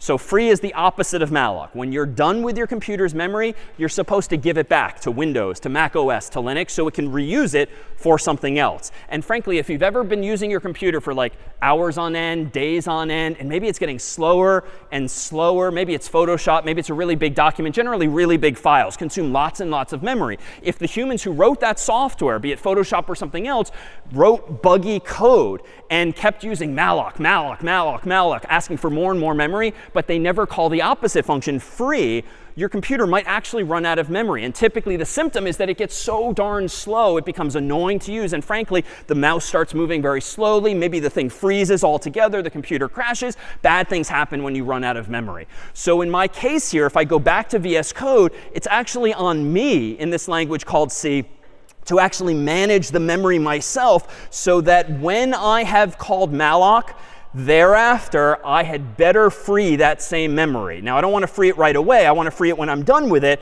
So frankly, the very last thing I'm going to do in my program here is called free on T, because T is what I malloced up here. So at the very bottom of my program, I should free T. And then just to be super nitpicky, let me return 0 just to signify success at this point. Now, there's a slight asymmetry, which is a little inconsistent here. Even though getString, I'm going to imply, is still allocating memory for me, it actually does use malloc. GetString and CS50's other functions are special. They manage memory for you. So you do not and should not free memory that getString returns to you. We handle all of that for you. But that's a training wheel that's going to be taken off as of this week anyway, so it's kind of moot. So not to worry. But I'm only freeing memory that I malloced. All right. Null then means what is null? It is just an address, and it's literally the address 0. So there's this theme. Like NUL, recall, was the terminating symbol, which just means the string ends here. NULL, which is not greatly named, but it's what humans went with years ago, just means that this is the address 0. And what your computer does is, even though I've been playfully saying that, oh, in the top left is address 0, and then 1, and then 2, and then 3, the address 0 is hands-off. Like it's kind of a wasted byte that your computer should never use, because the computer uses 0 as a special sentinel value, null, to signify error. So we're spending 1 byte out of billions nowadays just to make sure that there's a special symbol that's coming back that can indicate when something has gone wrong. All right, that was a mouthful. Any questions on this copying of strings, this mallocing, or this freeing? Oh, all right. So let me give you a tool with which to make some of this stuff easier, so that when you make mistakes or have bugs, as you invariably will, you can chase them down without having to raise your hand, without having to ask the duck. You actually have more technical tools with which to diagnose the problem yourself. And there's this new tool that we'll introduce today called Valgrind. And Valgrind's purpose in life is to check your usage of memory for you. Admittedly, it's an older program. It's pretty arcane in terms of its interface, and there's just going to be a mess of output on the screen. But there's going to be certain patterns of mistakes that you'll notice. And I'll demonstrate a couple of them now so you can see where and how you might go wrong. So I'm going to go over to VS Code here. I'm going to create a program called memory.c that is deliberately buggy, but it's not going to be obviously buggy at first. So by that I mean this. Let me do include standard.io.h. Let me also include proactively standard lib.h so I can use malloc. Let me declare main with no command line arguments. And let me do something very simple. Instead of just declaring an int called x, let me be a little crazy and manually allocate this memory myself. So int x just gives me an integer, and it has since week 1. But now that I have malloc, I can kind of take control over this process. So let me declare not an int, but an int star called x. So give me the address of an integer. And let me store there the return value of malloc by asking malloc for, let's say, 4 bytes. So I know that ints are 4 bytes. If I want 4 bytes, I just tell malloc, give me 4 bytes. Now, frankly, this is a little stupid. I shouldn't just assume that the int is always going to be 4 bytes on everyone's computer. So there's this function you can start using called size of, or this operator technically, where you can say size of int. And even if you're on an older computer, for instance, really old at this point, size of int will return the correct value no matter what. You don't have to assume that it's in fact 4. But you know what? I'd actually like more than this number of ints. Let me actually treat x as an array of integers. integers. So I could, actually, if I want an array of integers, I could do this. Give me 3 integers. But no, let me not do week 2 syntax. Let me do this myself as follows. Let me treat this as 3 times the size of an int. So that's technically going to give me 12 bytes. But this makes x effectively an array. And this is kind of deliberate now, because if an array is just contiguous memory, and malloc returns to you a chunk of contiguous memory, you can treat what comes back from malloc as an array. And indeed, that's what we're doing as strings. We're treating chunks of memory as arrays of chars. So let me do something arbitrary here. Let me go to x bracket 1 and set it equal to 72. X bracket 2, set it equal to 73. X bracket 3, set it equal to 33. And we did this a couple of weeks ago. That's high, but in ASCII code. Let me go ahead and make memory. And it seems to work fine. Let me do /memory. And no problem. Like, there's no error messages from the compiler. There's no runtime errors when I actually run the code. But does anyone see any of the bugs thus far? What did I do wrong? Let me look a little bit back. Yeah? Does it not know when the array ends? It doesn't seem to know when the array ends, or more specifically, I'm not respecting when the array ends because I'm sort of stupidly starting at 1, then 2, then 3. But technically, if I asked for 3 of these things, I should have done bracket 0, bracket 1, bracket 2. And there's a second, more subtle bug that you would only know from today. Yeah? OK, I don't necessarily know when one integer ends and the next one begins. That's actually not a problem, because on a given system, integers are always the same size. So the computer can be smart enough to go from here, 4 bytes this way, 4 bytes this way, 4 bytes this way. That's OK. Strings are problematic because who knows how big the sentence was that the human typed in. But there's a more subtle bug. What have I not done? I didn't call free. So I didn't practice what I just preached. Anytime I malloc, I call free. But again, per my terminal window, neither of these bugs seem obvious. You might submit this code or deploy it to your software and be none the wiser. But a tool like Valgrind can actually help you find these things. So let me increase the size of my terminal window. Let me run this command Valgrind on my program. So /memory is how I ran it a moment ago. Just like debug 50, you type before the name of your program. Valgrind, you type before the name of your program. And the output's going to look crazy, but this is useful. Why? So notice at the very top of this, we're just seeing what version of Valgrind we're using and what command we ran. But this starts to get juicy, and I'll highlight this here. Invalid write of size 4. Invalid write. So writing means changing information, like setting a value or assigning it a value. And this is useful here. The problem is in memory.c at line 9. So :9 means line 9. All right, so let me go back to my code, look at line 9, and oh, interesting. So invalid write of size 4. So it's cryptic, but size 4 I know is the size of an integer. So I'm probably doing something stupid on line 9 involving changing an integer. And sure enough, even though it's not super obvious, x bracket 3, oh, obviously, this doesn't exist. So I have to change the problem. 1 and 2 were OK, even though it's logically the wrong thing. Now I think this will get rid of this error. So let me actually clear my terminal window and make it bigger again.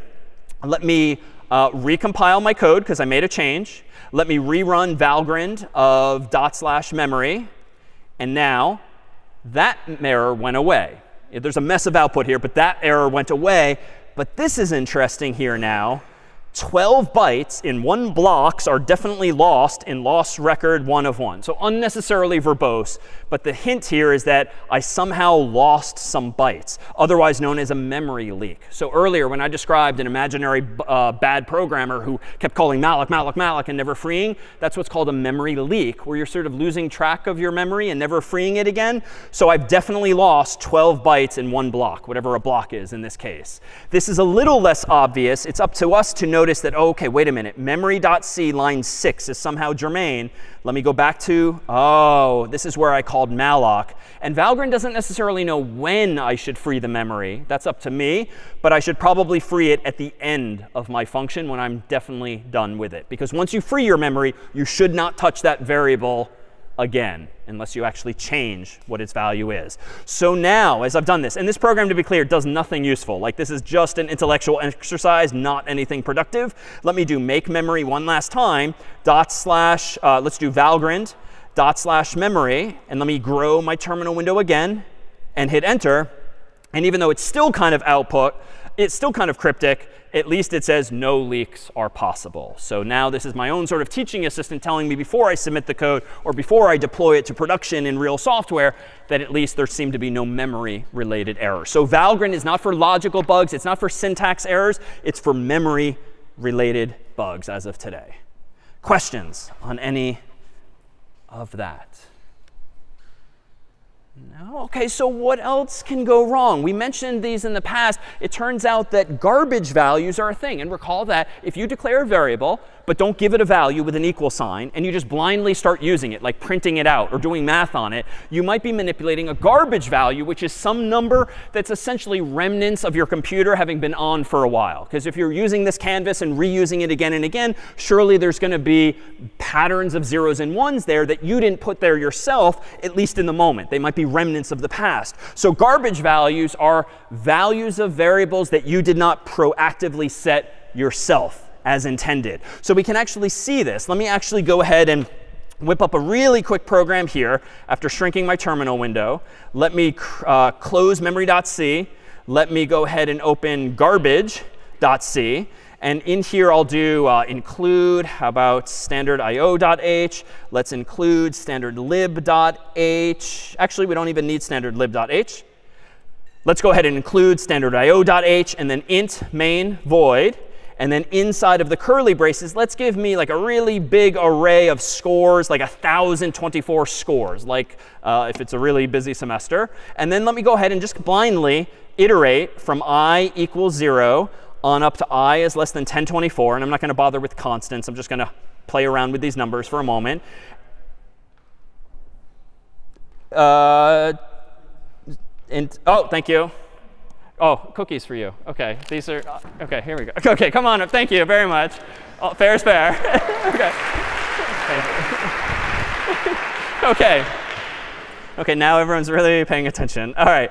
So in my loop here, I'm just going to do something stupid like print out all of the values in the scores array using %i, even though I did not put anything in this array. So on line 5, I'm obviously declaring an array of size 1024 for that many ints, but I'm never actually putting values in there myself or with getInt or any other function. So there's garbage values there. There's presumably 1,024 garbage values there, and we can now actually see them. Let me make my terminal window bigger. Let me make garbage, no pun intended, /garbage, and there's going to be way more than even fit on the screen, but who cares? We just need to see a few. There are some of the garbage values in the array. So make super clear that when you create variables of your own, you do not give them values of your own. Who knows what may be there? In some cases, it gets automatically initialized for you to all zeros, but that is not always the case. And in general, distrust the variable unless you yourself have put a value there. So how now might we leverage this to discuss, how now might we think about potential problems? Well, consider this code here, which this program too is more for discussion than actual utility, where at the top of it I declare a variable called x and a variable called y, both of type pointer. So x and y are supposed to be the addresses of two integers. Malloc, the size of an int and stored in x. So I'm giving myself space for x, even though obviously I could have done this weeks ago by just not using the star and just say, give me an int x. Now I'm doing it the low level way, mallocing the x for myself. I'm then saying, go to x, go to that address in memory, and put the number 42 there. I'm then saying, go to y, and put the unlucky number 13 there.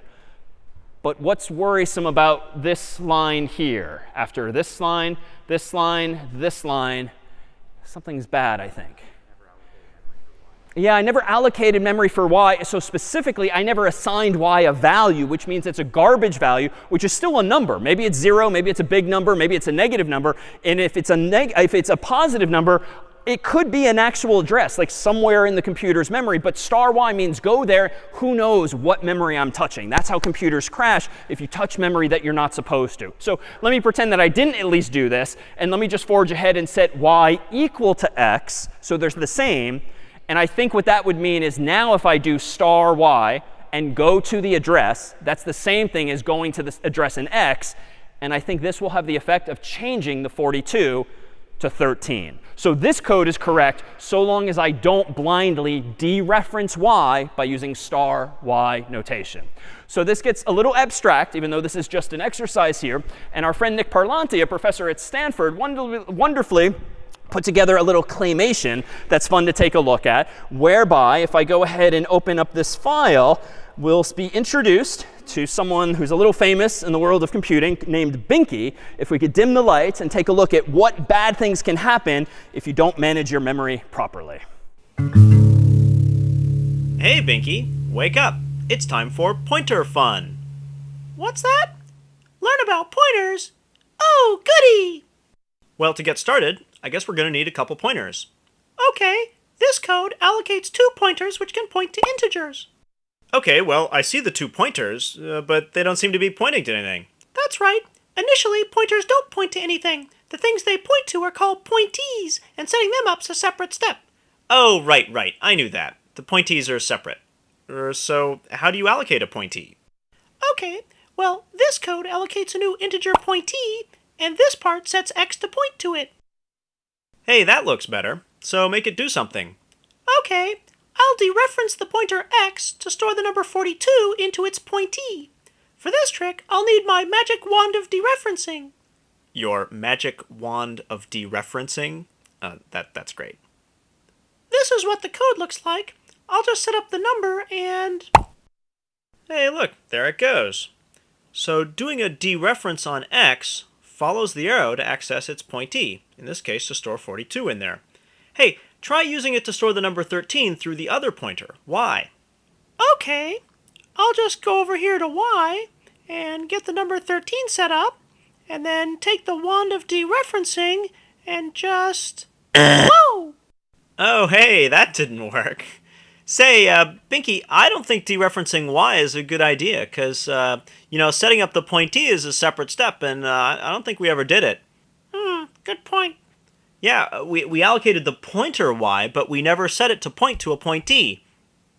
Very observant. Hey, you're looking good there, Binky. Can you fix it so that y points to the same pointee as x? Sure, I'll use my magic wand of pointer assignment. Is that going to be a problem like before?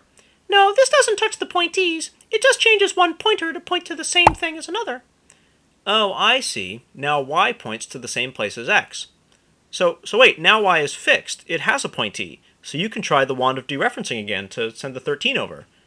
Okay, here goes. Hey, look at that. Now dereferencing works on y. And because the pointers are sharing that one pointee, they both see the 13. Yeah, sharing, whatever. So are we going to switch places now? Oh, look, we're out of time. But... All right, so our thanks to Nick. I can only imagine how many hours he spent making that happen, but hopefully it gives you more of a visual as to what's happening when we're dereferencing these addresses and going to them and assigning values, and when, as per Binky's explosion there, what happens when you dereference values you shouldn't. So related thereto, let me do this. Let me go over to VS Code and open up now a program I wrote in advance called swap.c. And the purpose of this program is just to swap the value of 2 variables. So let me walk over to the code here and point out that in main, I've got 2 variables, x and y. No pointers, no magic there, just x and y are 1 and 2 respectively. I've got a couple of printfs here saying x is %i, y is %i, passing in x and y, just so we can see that x and y are indeed 1 and 2. I'm then calling a function called swap, which presumably should swap the 2 values. And then I'm just printing the exact same thing again. My hope being that it's first going to say 1, 2, then it's going to say 2, 1, thus achieving the idea of swapping here. And here's swap. Swap takes in 2 integers, a and b, though I could have called them whatever I want. It temporarily puts a in temp. It then changes a to b. It then changes b to temp. And then that's it. It's a void function, so it doesn't return anything, but it does all of the mathematical work in here. So this is curious, though, because when it runs, let me open up my terminal window here, make swap, /swap, I should see 1, 2, and then 2, 1, but no. Even though I do think this is logically correct. And actually, we're almost out of stock, but we do have another box of cookies here. Can we get one volunteer to come on up here? Maybe OK, how about you? Yes? In the pink, come on up. A round of applause, though really it's about the cookies now, I know. OK. And what is your name? My name is Caleb, and I'm a first-year concentrating in computer science. All right, welcome. Please have us stand behind the desk here. So we have no, you can stand, it's fine. Okay. We have 2 glasses of water, colored blue and orange respectively, and I would like you to swap the values of these 2 variables so that the orange liquid goes in the blue glass and the blue liquid goes in the orange glass. Seems like a bad idea. Why is that? Because I can't get one out to put the other one in because there's no third glass. OK, correct, because we do have what we generally call a temporary variable here. So here, let me give you a variable called temp. And if I give you this, how does that change things? Well, now I can take one OK. very carefully. Nice. I'm trying. OK. There we go. And now you can put B into A, if you will. Nice. And now temp goes back into that one. All right. That was very well done. Maybe a round of applause. Thank you. So this was just a cookie-based way of making clear that like the code on the screen seems to work. If I scroll back down to the swap function, it seems to do exactly what you just did there, whereby the temporary glass is where we put A, then we changed A to contain B, then we changed B to contain what was originally in A but is now in the temporary glass, and now we're done. So it did achieve the stated goal. And yet when I ran this code a moment ago, it was 1, 2, and then 1, 2 again. So why might that actually be? Well, here we can go back to some of today's fundamentals to consider what it is that's going wrong. And in this case, it's actually related to a concept we introduced some time ago, whereby there seems to be an issue of scope, whereby sometimes when you're manipulating variables inside of curly braces, thus defining their scope, it has no effect on values elsewhere. The variables might not even exist elsewhere, as we saw in the past. So what do I mean by this? Well, with scope, it turns out, or with matters of scope, it turns out that in this case, the way I've implemented the swap function, I'm doing something a programmer would call passing by value. I'm literally passing in x and y by their values, 1 and 2. Another way of putting this is passing by copy. So when I pass x and y into the swap function, it turns out a swap is actually getting copies thereof. Now, what do I mean by this? Well, let's go back again to this picture of memory representative of what's in your Mac, your PC, or your phone. And if we zoom in on this chip, and we treat it more abstractly as this canvas, get rid of the actual hardware, and consider what's going on inside of the computer, it turns out that there are conventions of how computers use this memory. And it's worth having a general sense of what goes where. So generally speaking, if this is a big rectangular region of memory, even though this is just an artist's depiction thereof, it turns out that the top of your memory, so to speak, is where machine code goes. The zeros and ones that you compiled get loaded into here. So when you do /something, or on a Mac or PC, when you double click, or on a phone, when you single tap, that loads your program's machine code, the app's machine code, to the top of your computer's memory. Strictly speaking, it doesn't have to be the top, but for our sake, it's in this region here. That's how the computer can access all of those zeros and ones quickly. Below that, so to speak, are where global variables go. We haven't had many occasions to use these, but if you define a variable outside of main and outside of every other function in C, it's what's called a global variable. So those get tucked specially up at the top so that they're accessible everywhere else in your program.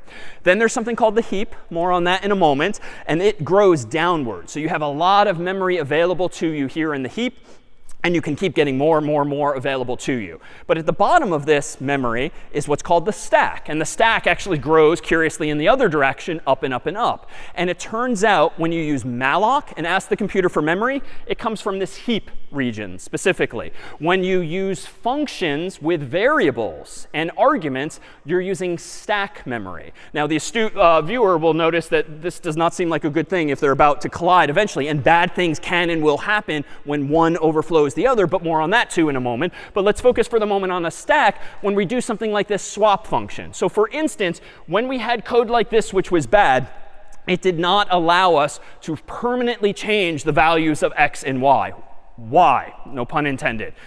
Here on the stack is where the very first function goes in your computer's memory. So main, if you have any variables, they go at the bottom of the computer's memory once you've loaded that program. So what do I mean by that? Well, if you think back to the code a moment ago, it was things like x and y and so forth. When main calls swap, swap goes above it on the stack, so to speak. And each of these rectangles, the technical term is frame. So this is a stack frame, this is a stack frame, and if swap called another function, another frame would go on the stack this way. And then as soon as swap returns, though, that memory essentially goes away, or the computer forgets about it, even though the bits are obviously still there. You still have the hardware, but it's forgotten. And main remains until main finishes and exits your program. But let's consider what's going inside of these stack frames. So here's main at the bottom, and it had two variables, x and y. Those variables were 1 and 2, respectively.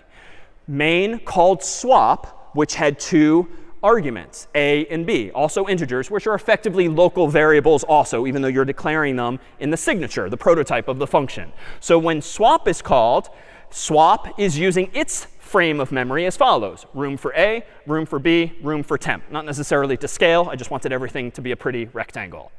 What's going where? Well, because functions in C pass values by value, that is copy, a is a copy of x, and b is a copy of y.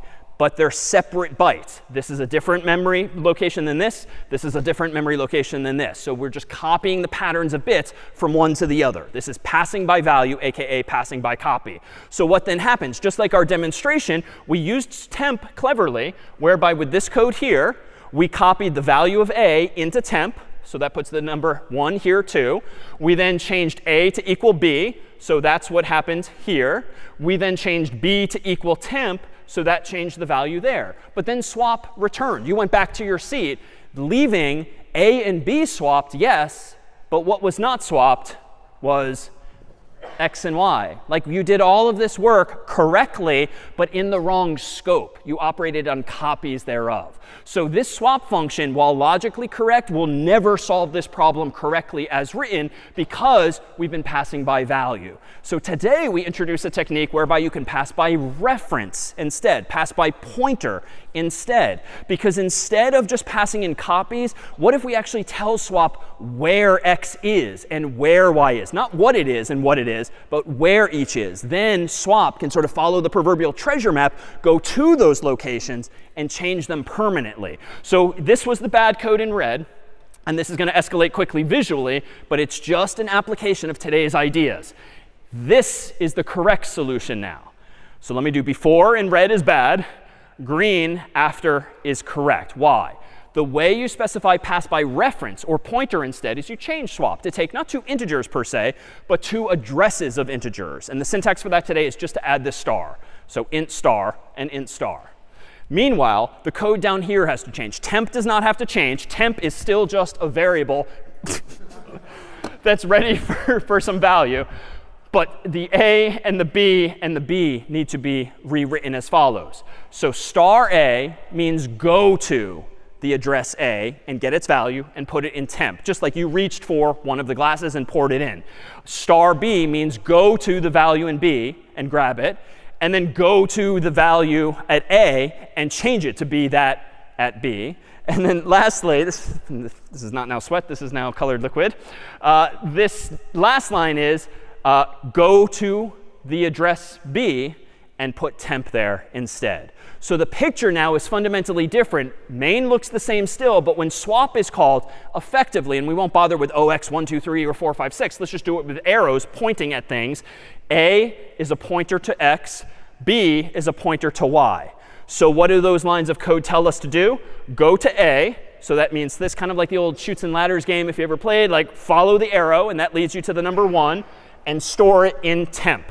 So that one was straightforward. Go to the value in B. So follow the arrow. That gives us 2. And put it at the location in A, which means put the 2 there. The very last line of code now means get temp, which is obviously there, and go to the address B and change it to 1. So now, even though we've not changed A and B at all per se, we've used them as little breadcrumbs to lead us to the right location in the computer's memory. So when swap returns this time, even though it's a void function, it has made a difference. And it's had this effect of swapping the actual original values of x and y. The code admittedly is cryptic looking. It's not the most user-friendly syntax, but this ability now to go to locations in memory and change what is actually there is what we've been given today with this new syntax of the star operator and occasionally, as needed, the ampersand one as well. Questions on this technique, which is admittedly like the most sophisticated of the examples thus far, and will probably take time to get used to. Yeah? I say that again. Will this work if? Good question. Will this work if you're swapping the values of 2 strings instead of 2 ints? Yes, if you go to the address that the string represents and change, maybe with a loop, all of the characters one at a time. So it's going to be more complicated than this in green because you're going to have to change all of the individual characters, probably reusing a temporary char instead of a temporary integer. But you could. Yeah?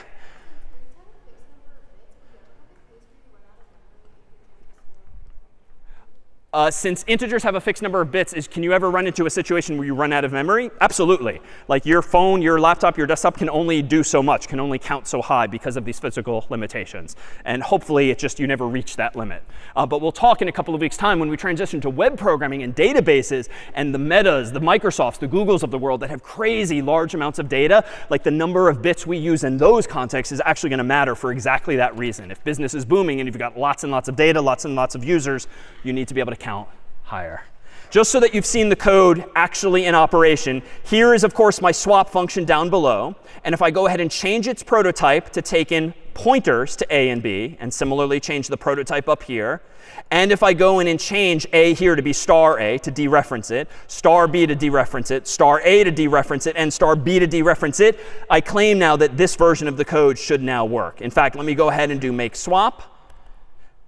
It didn't compile. So why might that be? Well, let me scroll up to see what the message is. Incompatible integer to pointer conversion, passing int to parameter of type int star. Like, that's a lot to absorb. But clearly, the issue is with how I'm calling swap. So why is this? Well, notice that now that my swap function expects as arguments pointers to integers, I can't just blindly pass in x and y, which are integers. Instead, I do need to use our friend, the new ampersand operator, to pass in the address of x and the address of y. So now if I reopen my terminal window, run make swap, and do /swap, now I see 1, 2, and then 2, 1. So the code changes in this way. And maybe this example, more so than others, makes clear why the star operator lets us go somewhere, but the ampersand effectively does the opposite and figures out what the address of something now is.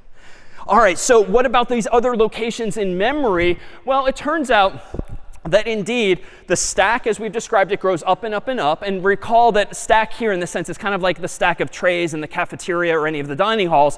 Like there's one tray, another tray, another tray, another tray. But then you start removing them from top down. So there's an ordering to them that we'll actually revisit next week. But this is not a good design in general. Like you shouldn't be doing things like 2 trains on the tracks, like barreling together toward each other in this way.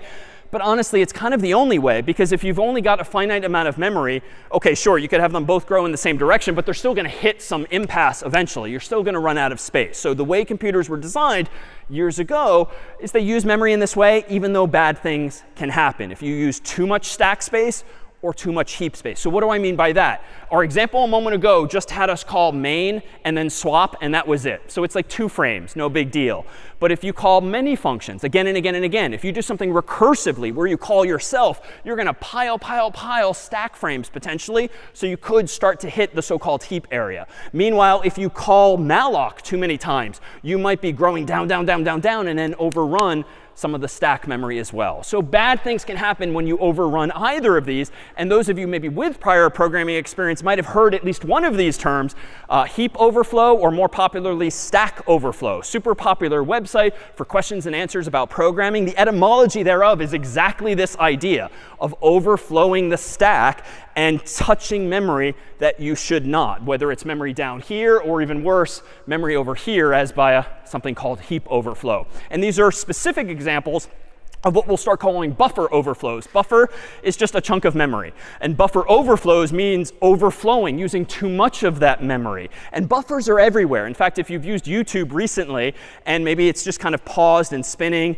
and spinning and spinning, maybe you're on a really bad connection, like there's no more bytes in your buffer. There's no more video footage in the buffer because maybe you have such a bad connection. But if Google were to make mistakes and try to download too many bytes at a time, they too could overflow a buffer. And if YouTube or similar apps have ever crashed, it could be because they're trying to use more memory than they actually should be. So these things are sort of everywhere. Now, as for these training wheels, we sort of took away the mystery of what a string is. But what about all of these other functions we've been taking for granted now for a few weeks? You can and should still use them to solve some problems because, frankly, C does not make it easy to get user input safely. Like, period, full stop. Like, it is very non-trivial to get user input without running the risk of overflowing a buffer. Why? Well, you're the programmer. How do you possibly know in advance how big of a string a human might type in tomorrow or the next week or the next day? You could try to be safe and allocate 1,000,000 bytes all at once, but what if they type in 1,000,001 characters or use copy-paste so much that they similarly overflow? So getting user input is a hard problem. So let's introduce you to what the alternative would be and give an appreciation for what libraries like CS50s and others like it are actually doing for you. Let me go ahead and create our own version of getInt and getString without using the CS50 library, but using a standard C function called scanf. And to do that, let me go over to VS Code. Let me create a new file called, for instance, get.c. And then in get.c, let's make a very simple program first that just gets an integer. But again, without using the CS50 library. So let me go ahead and include the standard IO library. Let me go ahead and declare main as int main void. And then inside of main, let me go ahead and declare an integer n so that we have some place to put the integer that we're getting from the user. Then let me go ahead and just prompt the user for a value for n. So n colon space, for instance, because again, I'm not using getInt, so I can't just call it to present the user with a prompt. So I'm going to use printf to create my own prompt. And now let me use this function scanf as follows. I'm going to call scanf, and then I'm going to pass to scanf, similar in spirit to printf, a format code like %i, effectively telling scanf that what I want it to scan, so to speak, from the user's keyboard is in fact a single integer. Now I'm going to close quotes, and I don't need a new line because I'm not trying to print anything. I'm trying to get something from the user using scanf, but I do need to tell scanf where to put this integer. Now, if I want to put this integer in the variable n, it's not quite as simple as just passing n in, because recall how variables are passed. This variable n is going to be passed by value. Effectively, a copy is going to go into scanf, and so scanf's not going to have the ability to change that value. But if you think back to how we swapped two values and passed two values into that swap function in C, well, if we pass those two values in by their addresses, so passing by reference, so to speak, then the function, swap in that case, scanf in this case, can actually go to that address and change the value. So to summarize, I'm going to pass to scanf one argument, which is a format code, and a second argument, which is the address of an integer into which to put the user's value. After that, I'm just going to go ahead and print out what's happened. So I'm going to go ahead and print out the value of n, followed by a colon, followed by an actual placeholder, %i, \n, and I'm going to pass in now to printf the value n. So to be clear, I'm still passing n into printf, just like we've been doing since week 1, but I'm passing to scanf the address of n so that scanf can actually go to that address and change the value of n. So I think this is actually going to work. Even though I've not used getInt or any of the CS50 library, let me go into my terminal, run make get. Seems to compile OK. Let me do /get. And let me type in a value like 50 for n. And indeed, I should see spit back at me that the value I got was 50.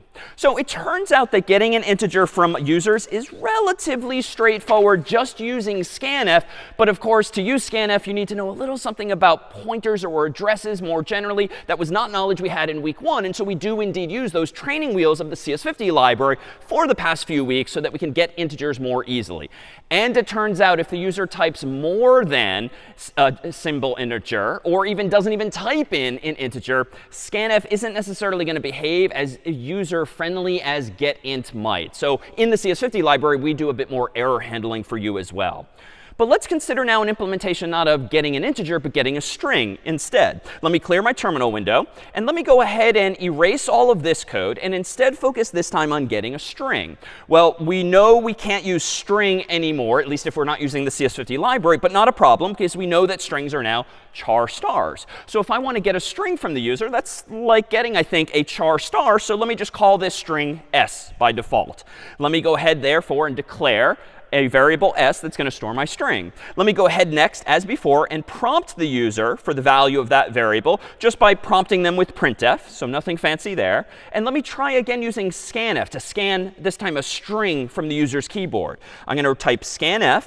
I'm going to do %s instead of %i, because I indeed want to scan a string in this case. And then I'm going to go ahead and pass in just s. And here, at first glance, seems to be an inconsistency, because previously I did ampersand n, but that's because n was an integer, not the address thereof. But in the world of strings, as we now know, a string is just the address of its first byte. And so if we declare s to be a char star, aka string, well, s is already an address. So I can just pass in s in this case to scanf without actually using an ampersand. After that, let's go ahead and print out the result. So let's just use printf.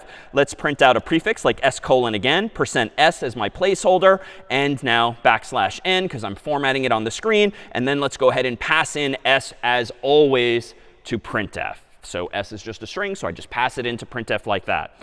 Well, let me go ahead now, and I'm going to go ahead and compile this an old-fashioned way, because we actually protect you from doing something like this. But I'm going to go ahead and ignore the warnings you would otherwise see with make. And I'm going to go ahead and compile this with clang directly. So clang -o get, because that's the name of the program I want to output. But I'm also going to specify $W no uninitialized, which is simply another command line argument that's going to tell Clang not to warn us about variables that are not initialized. Because case in point, on line 5, as some of you might have noticed, I didn't actually initialize s to anything, even null.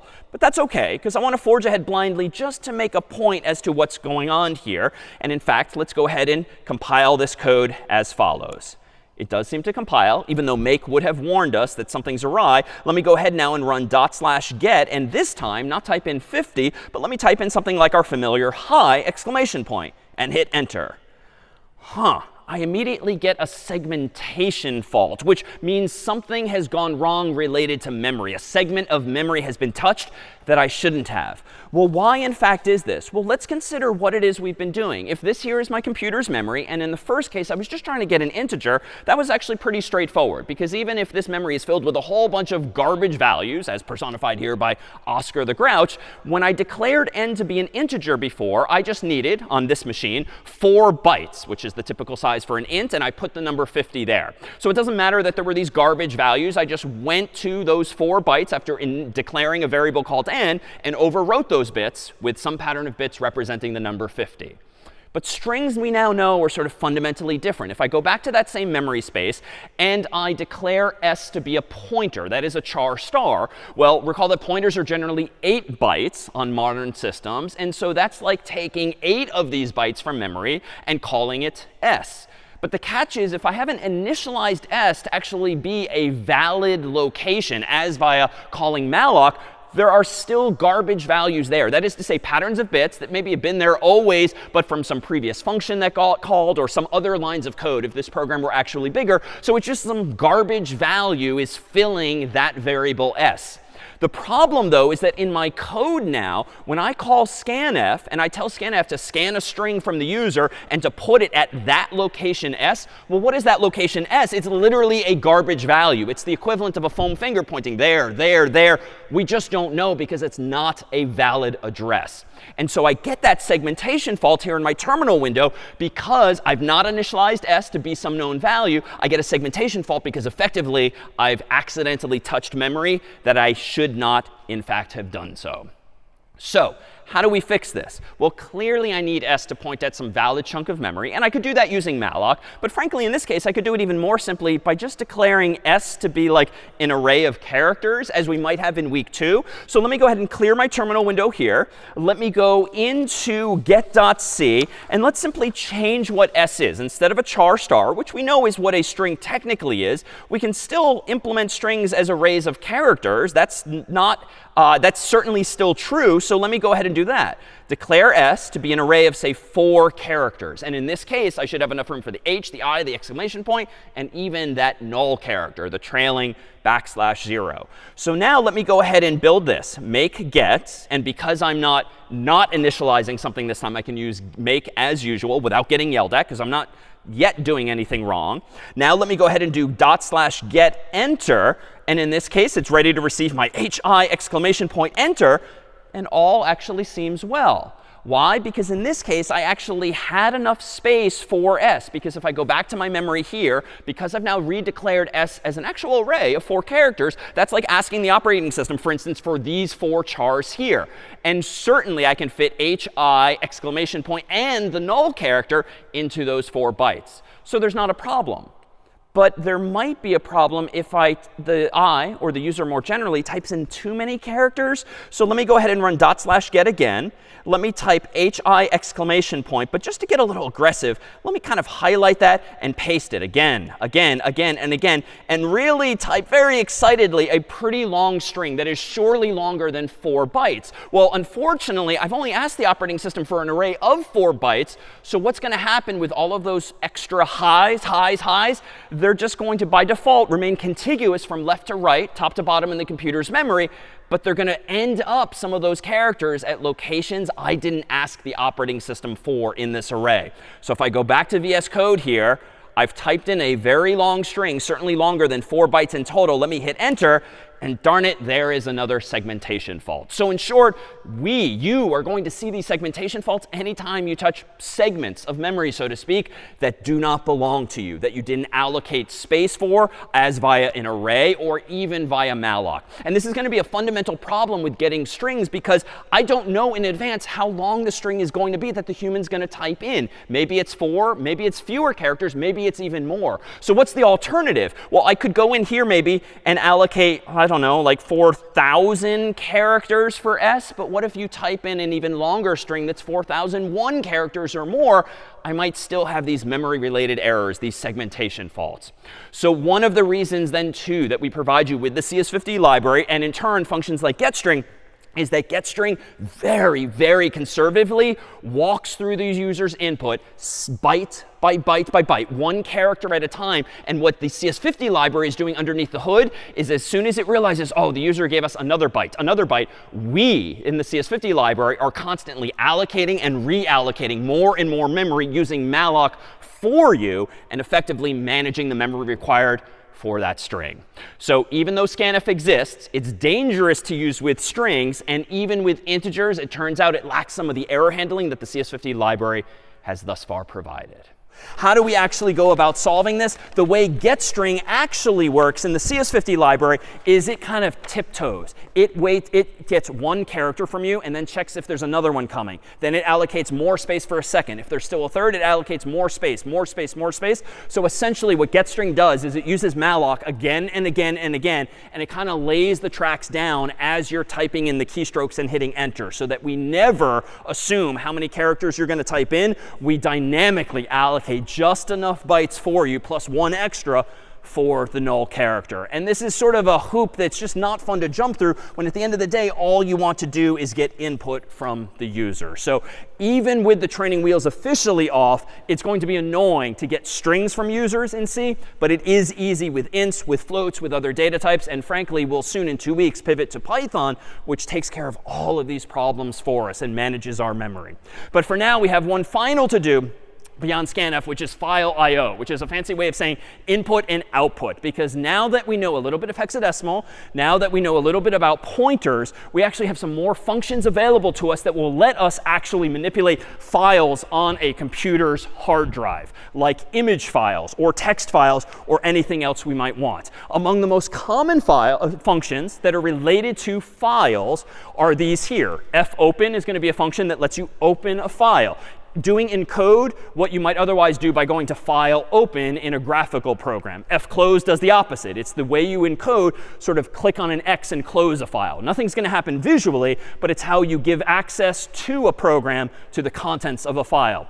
fprintf, it allows you to print not to the screen, but to a file. fscanf lets you read data not from the keyboard, but from a file. fread and fwrite are similarly used to read and write data from a file, but generally binary data, like images or something that's not ASCII or Unicode text. fseek is a function that lets you kind of move around in a file left, right, kind of like fast forwarding or rewinding through Netflix or similar when you want to jump to a different location in a video, or in this case, a file. And there's bunches of others as well. So to give you a sense of what you can do with it when it comes to manipulating files, let's write just a couple of final programs, for instance, that let us manipulate some of this code for us. In fact, let me go ahead and open up here in VS Code a new file called, say, phonebook.c.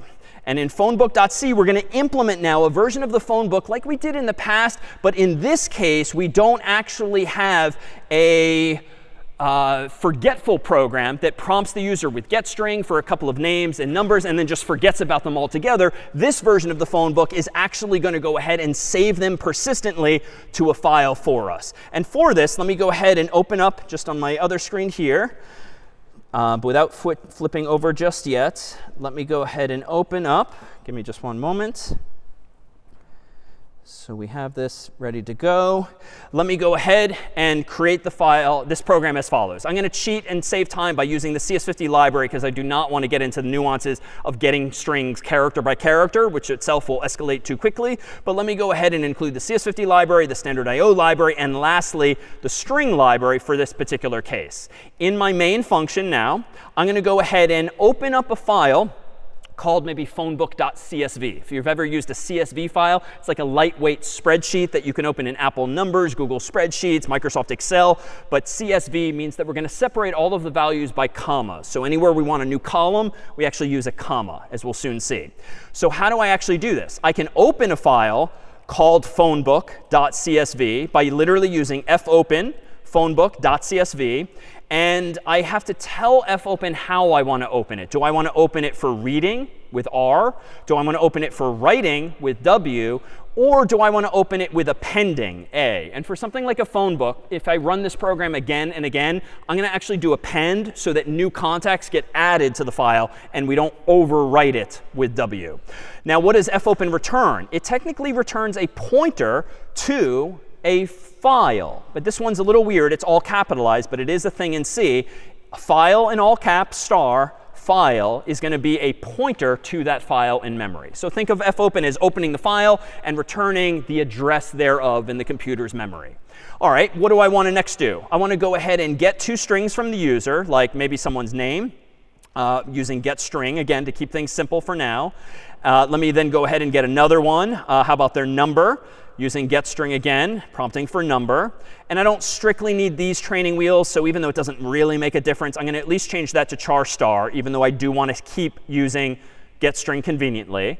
And now I want to save this person's name and number to that CSV file. So I'm going to use not printf, but fprintf, printing to that file variable, which is open in the computer's memory. Now I'm going to go ahead and print out two strings, %s, comma, %s. Then I want to go ahead and print out the name for the first placeholder and the number for the second placeholder. And for good measure, I want to move the cursor to the next line in the file. So I am going to include a \n. Then I'm going to go ahead and fclose that same file with fclose. And that's it. No more printing to the user. But I claim that I'm going to be changing the file again and again and again. So let me try this. Make phonebook, OK, /phonebook. Enter, and let's type in like David, and how about +1 617 495 1000. Enter. OK, hopefully it worked. Let's do it again. /phonebook. Carter, we'll give him the same number as last time, 495, 1000. And let's do, how about just those two? So let me go ahead now and reveal that we do have a file in here called phonebook.csv. So that does exist.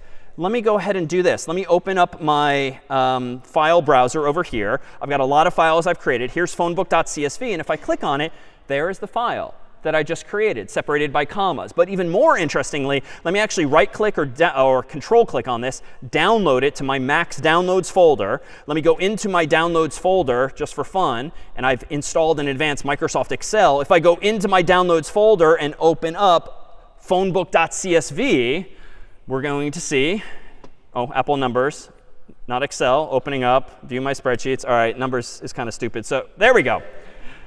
No, just because this isn't a Mac versus PC thing. So now we have phonebook.csv rendered in this format here. Numbers presumes that the top row should be gray and not white as well. So the formatting looks a bit off. Anyhow, clearly you could open this same file in a spreadsheet program like Microsoft Office or Apple Numbers, or of course something like Google Spreadsheets. But let me do one other thing when it comes to copying files now, whereby besides making a phone book, whereby I clearly have the ability now to save strings in files. And actually, just for good measure, let me hammer home the point that anytime we're dealing with pointers now, something could go wrong. And if you read the documentation for fopen, we should also check that file could be null. Maybe the file's not found, or something's not working on the server. And so, you know what, just to be safe, we should return one there. So even not just malloc, not just getString, anytime a function returns a pointer, you should check if it's null, because if it is, per the documentation, almost always means something has gone wrong. So you should get out lest you trust the return value therein.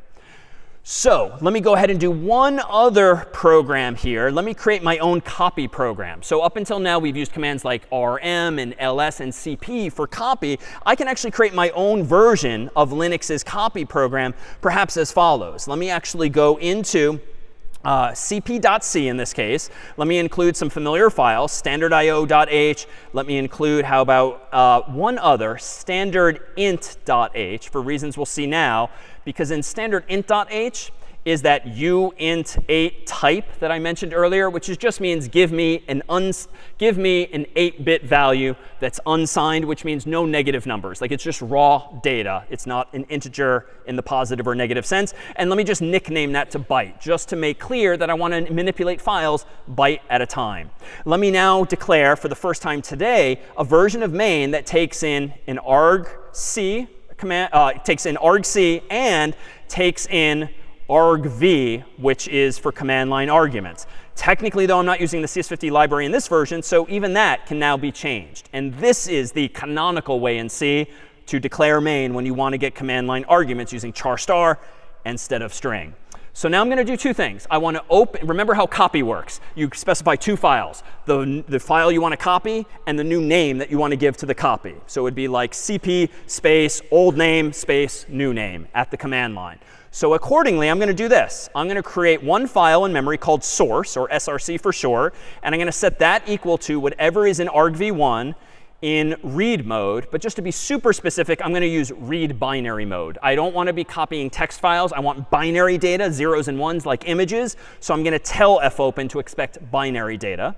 I'm then going to go ahead and create a second variable called destination, dst for short. And I'm going to open up whatever's in argv2, the second file name at the command line. But I don't want to read this file. I want to write to it in binary using zeros and ones. Now, let me do the copying 1 byte at a time. It's a little inefficient. I should really do bunches of bytes at a time for speed. But let me just give myself 1 byte in a variable called b. So byte is not a thing in C. It's literally a synonym I created just for the sake of discussion, because we'll do this in the future as well. Now let me go ahead and do this. How do you copy a file from old to new? Well, I think it would suffice to use a loop and just start at the beginning of the file, loop all the way to the end of the file, and within the loop, copy 1 byte from old to new. So how do I do that? I used fprintf last time to write text. This time, I'm going to use a different function as follows. While there are bytes to read from the file, and this one's going to be a mouthful, so let me just type it out, and then I'll explain it. While that line is true, go ahead and write this line, which is similarly a mouthful, so I'll type it first and then explain what it does. Then I'm going to close destination. Whoops. Then I'm going to close source. And I claim, if I haven't messed anything up, this will now copy files for me. How? So this is indeed a mouthful, but there's a function called fread whose purpose in life is to read one or more bytes for you.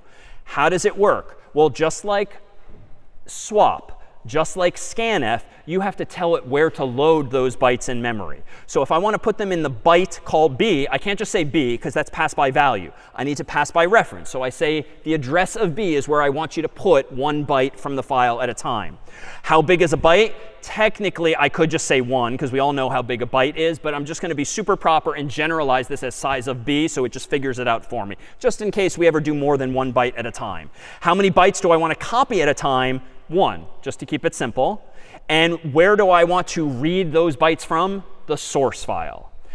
fread, if you read the documentation, just tells you how many bytes were successfully read. Logically, it should either be 1 was read or 0 were read based on what I'm asking it to do. I'm asking it to read 1 at a time, so it's either going to succeed or fail. So I want to do this for as long as it succeeds, because it's going to succeed until it gets to the end of the file, and then there's no more bytes to read, at which point it will return 0. So now I do the opposite with fread, and it's almost the same line. Where do I want to write that byte? Well, first, I tell fread where to find the byte. Go there and get the byte that was copied. It's this size, which is going to be 1, but I did it generally. 1 byte at a time, please, and write it to the destination file. So if I now open up my terminal window, let me first make CP to create my own copy program. Let me actually open an image I came with today. Here's a happy cat from the internet, and that's going to be my original image.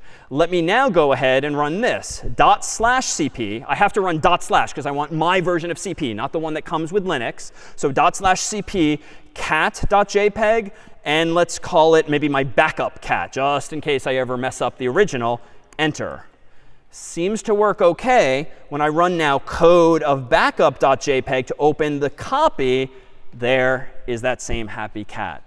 So it's very low-level manipulation, but it all results from my now having the power to express myself in terms of locations in memory using pointers, understanding that strings and now files are really just abstractions on top of these lower-level details. And from all of that is going to come some pretty powerful functionality. In fact, among the things that you can now do, as you'll soon see, is manipulate at least simple files known as bitmap files. So BMP is bitmap file, and it essentially implements images exactly as we began today, as just a map of bits, a grid, XY coordinates of grids, each of which represents a pixel coordinate. A bitmap is a type of file with a .bmp file extension on a computer that stores images just like that. And now that you have the ability to not only think about images in this way, but write code that manipulates images, you can do powerful things a la Instagram and TikTok and Snapchat like filters nowadays. So for instance, here is an image of the bridge, the Weeks Bridge across the river.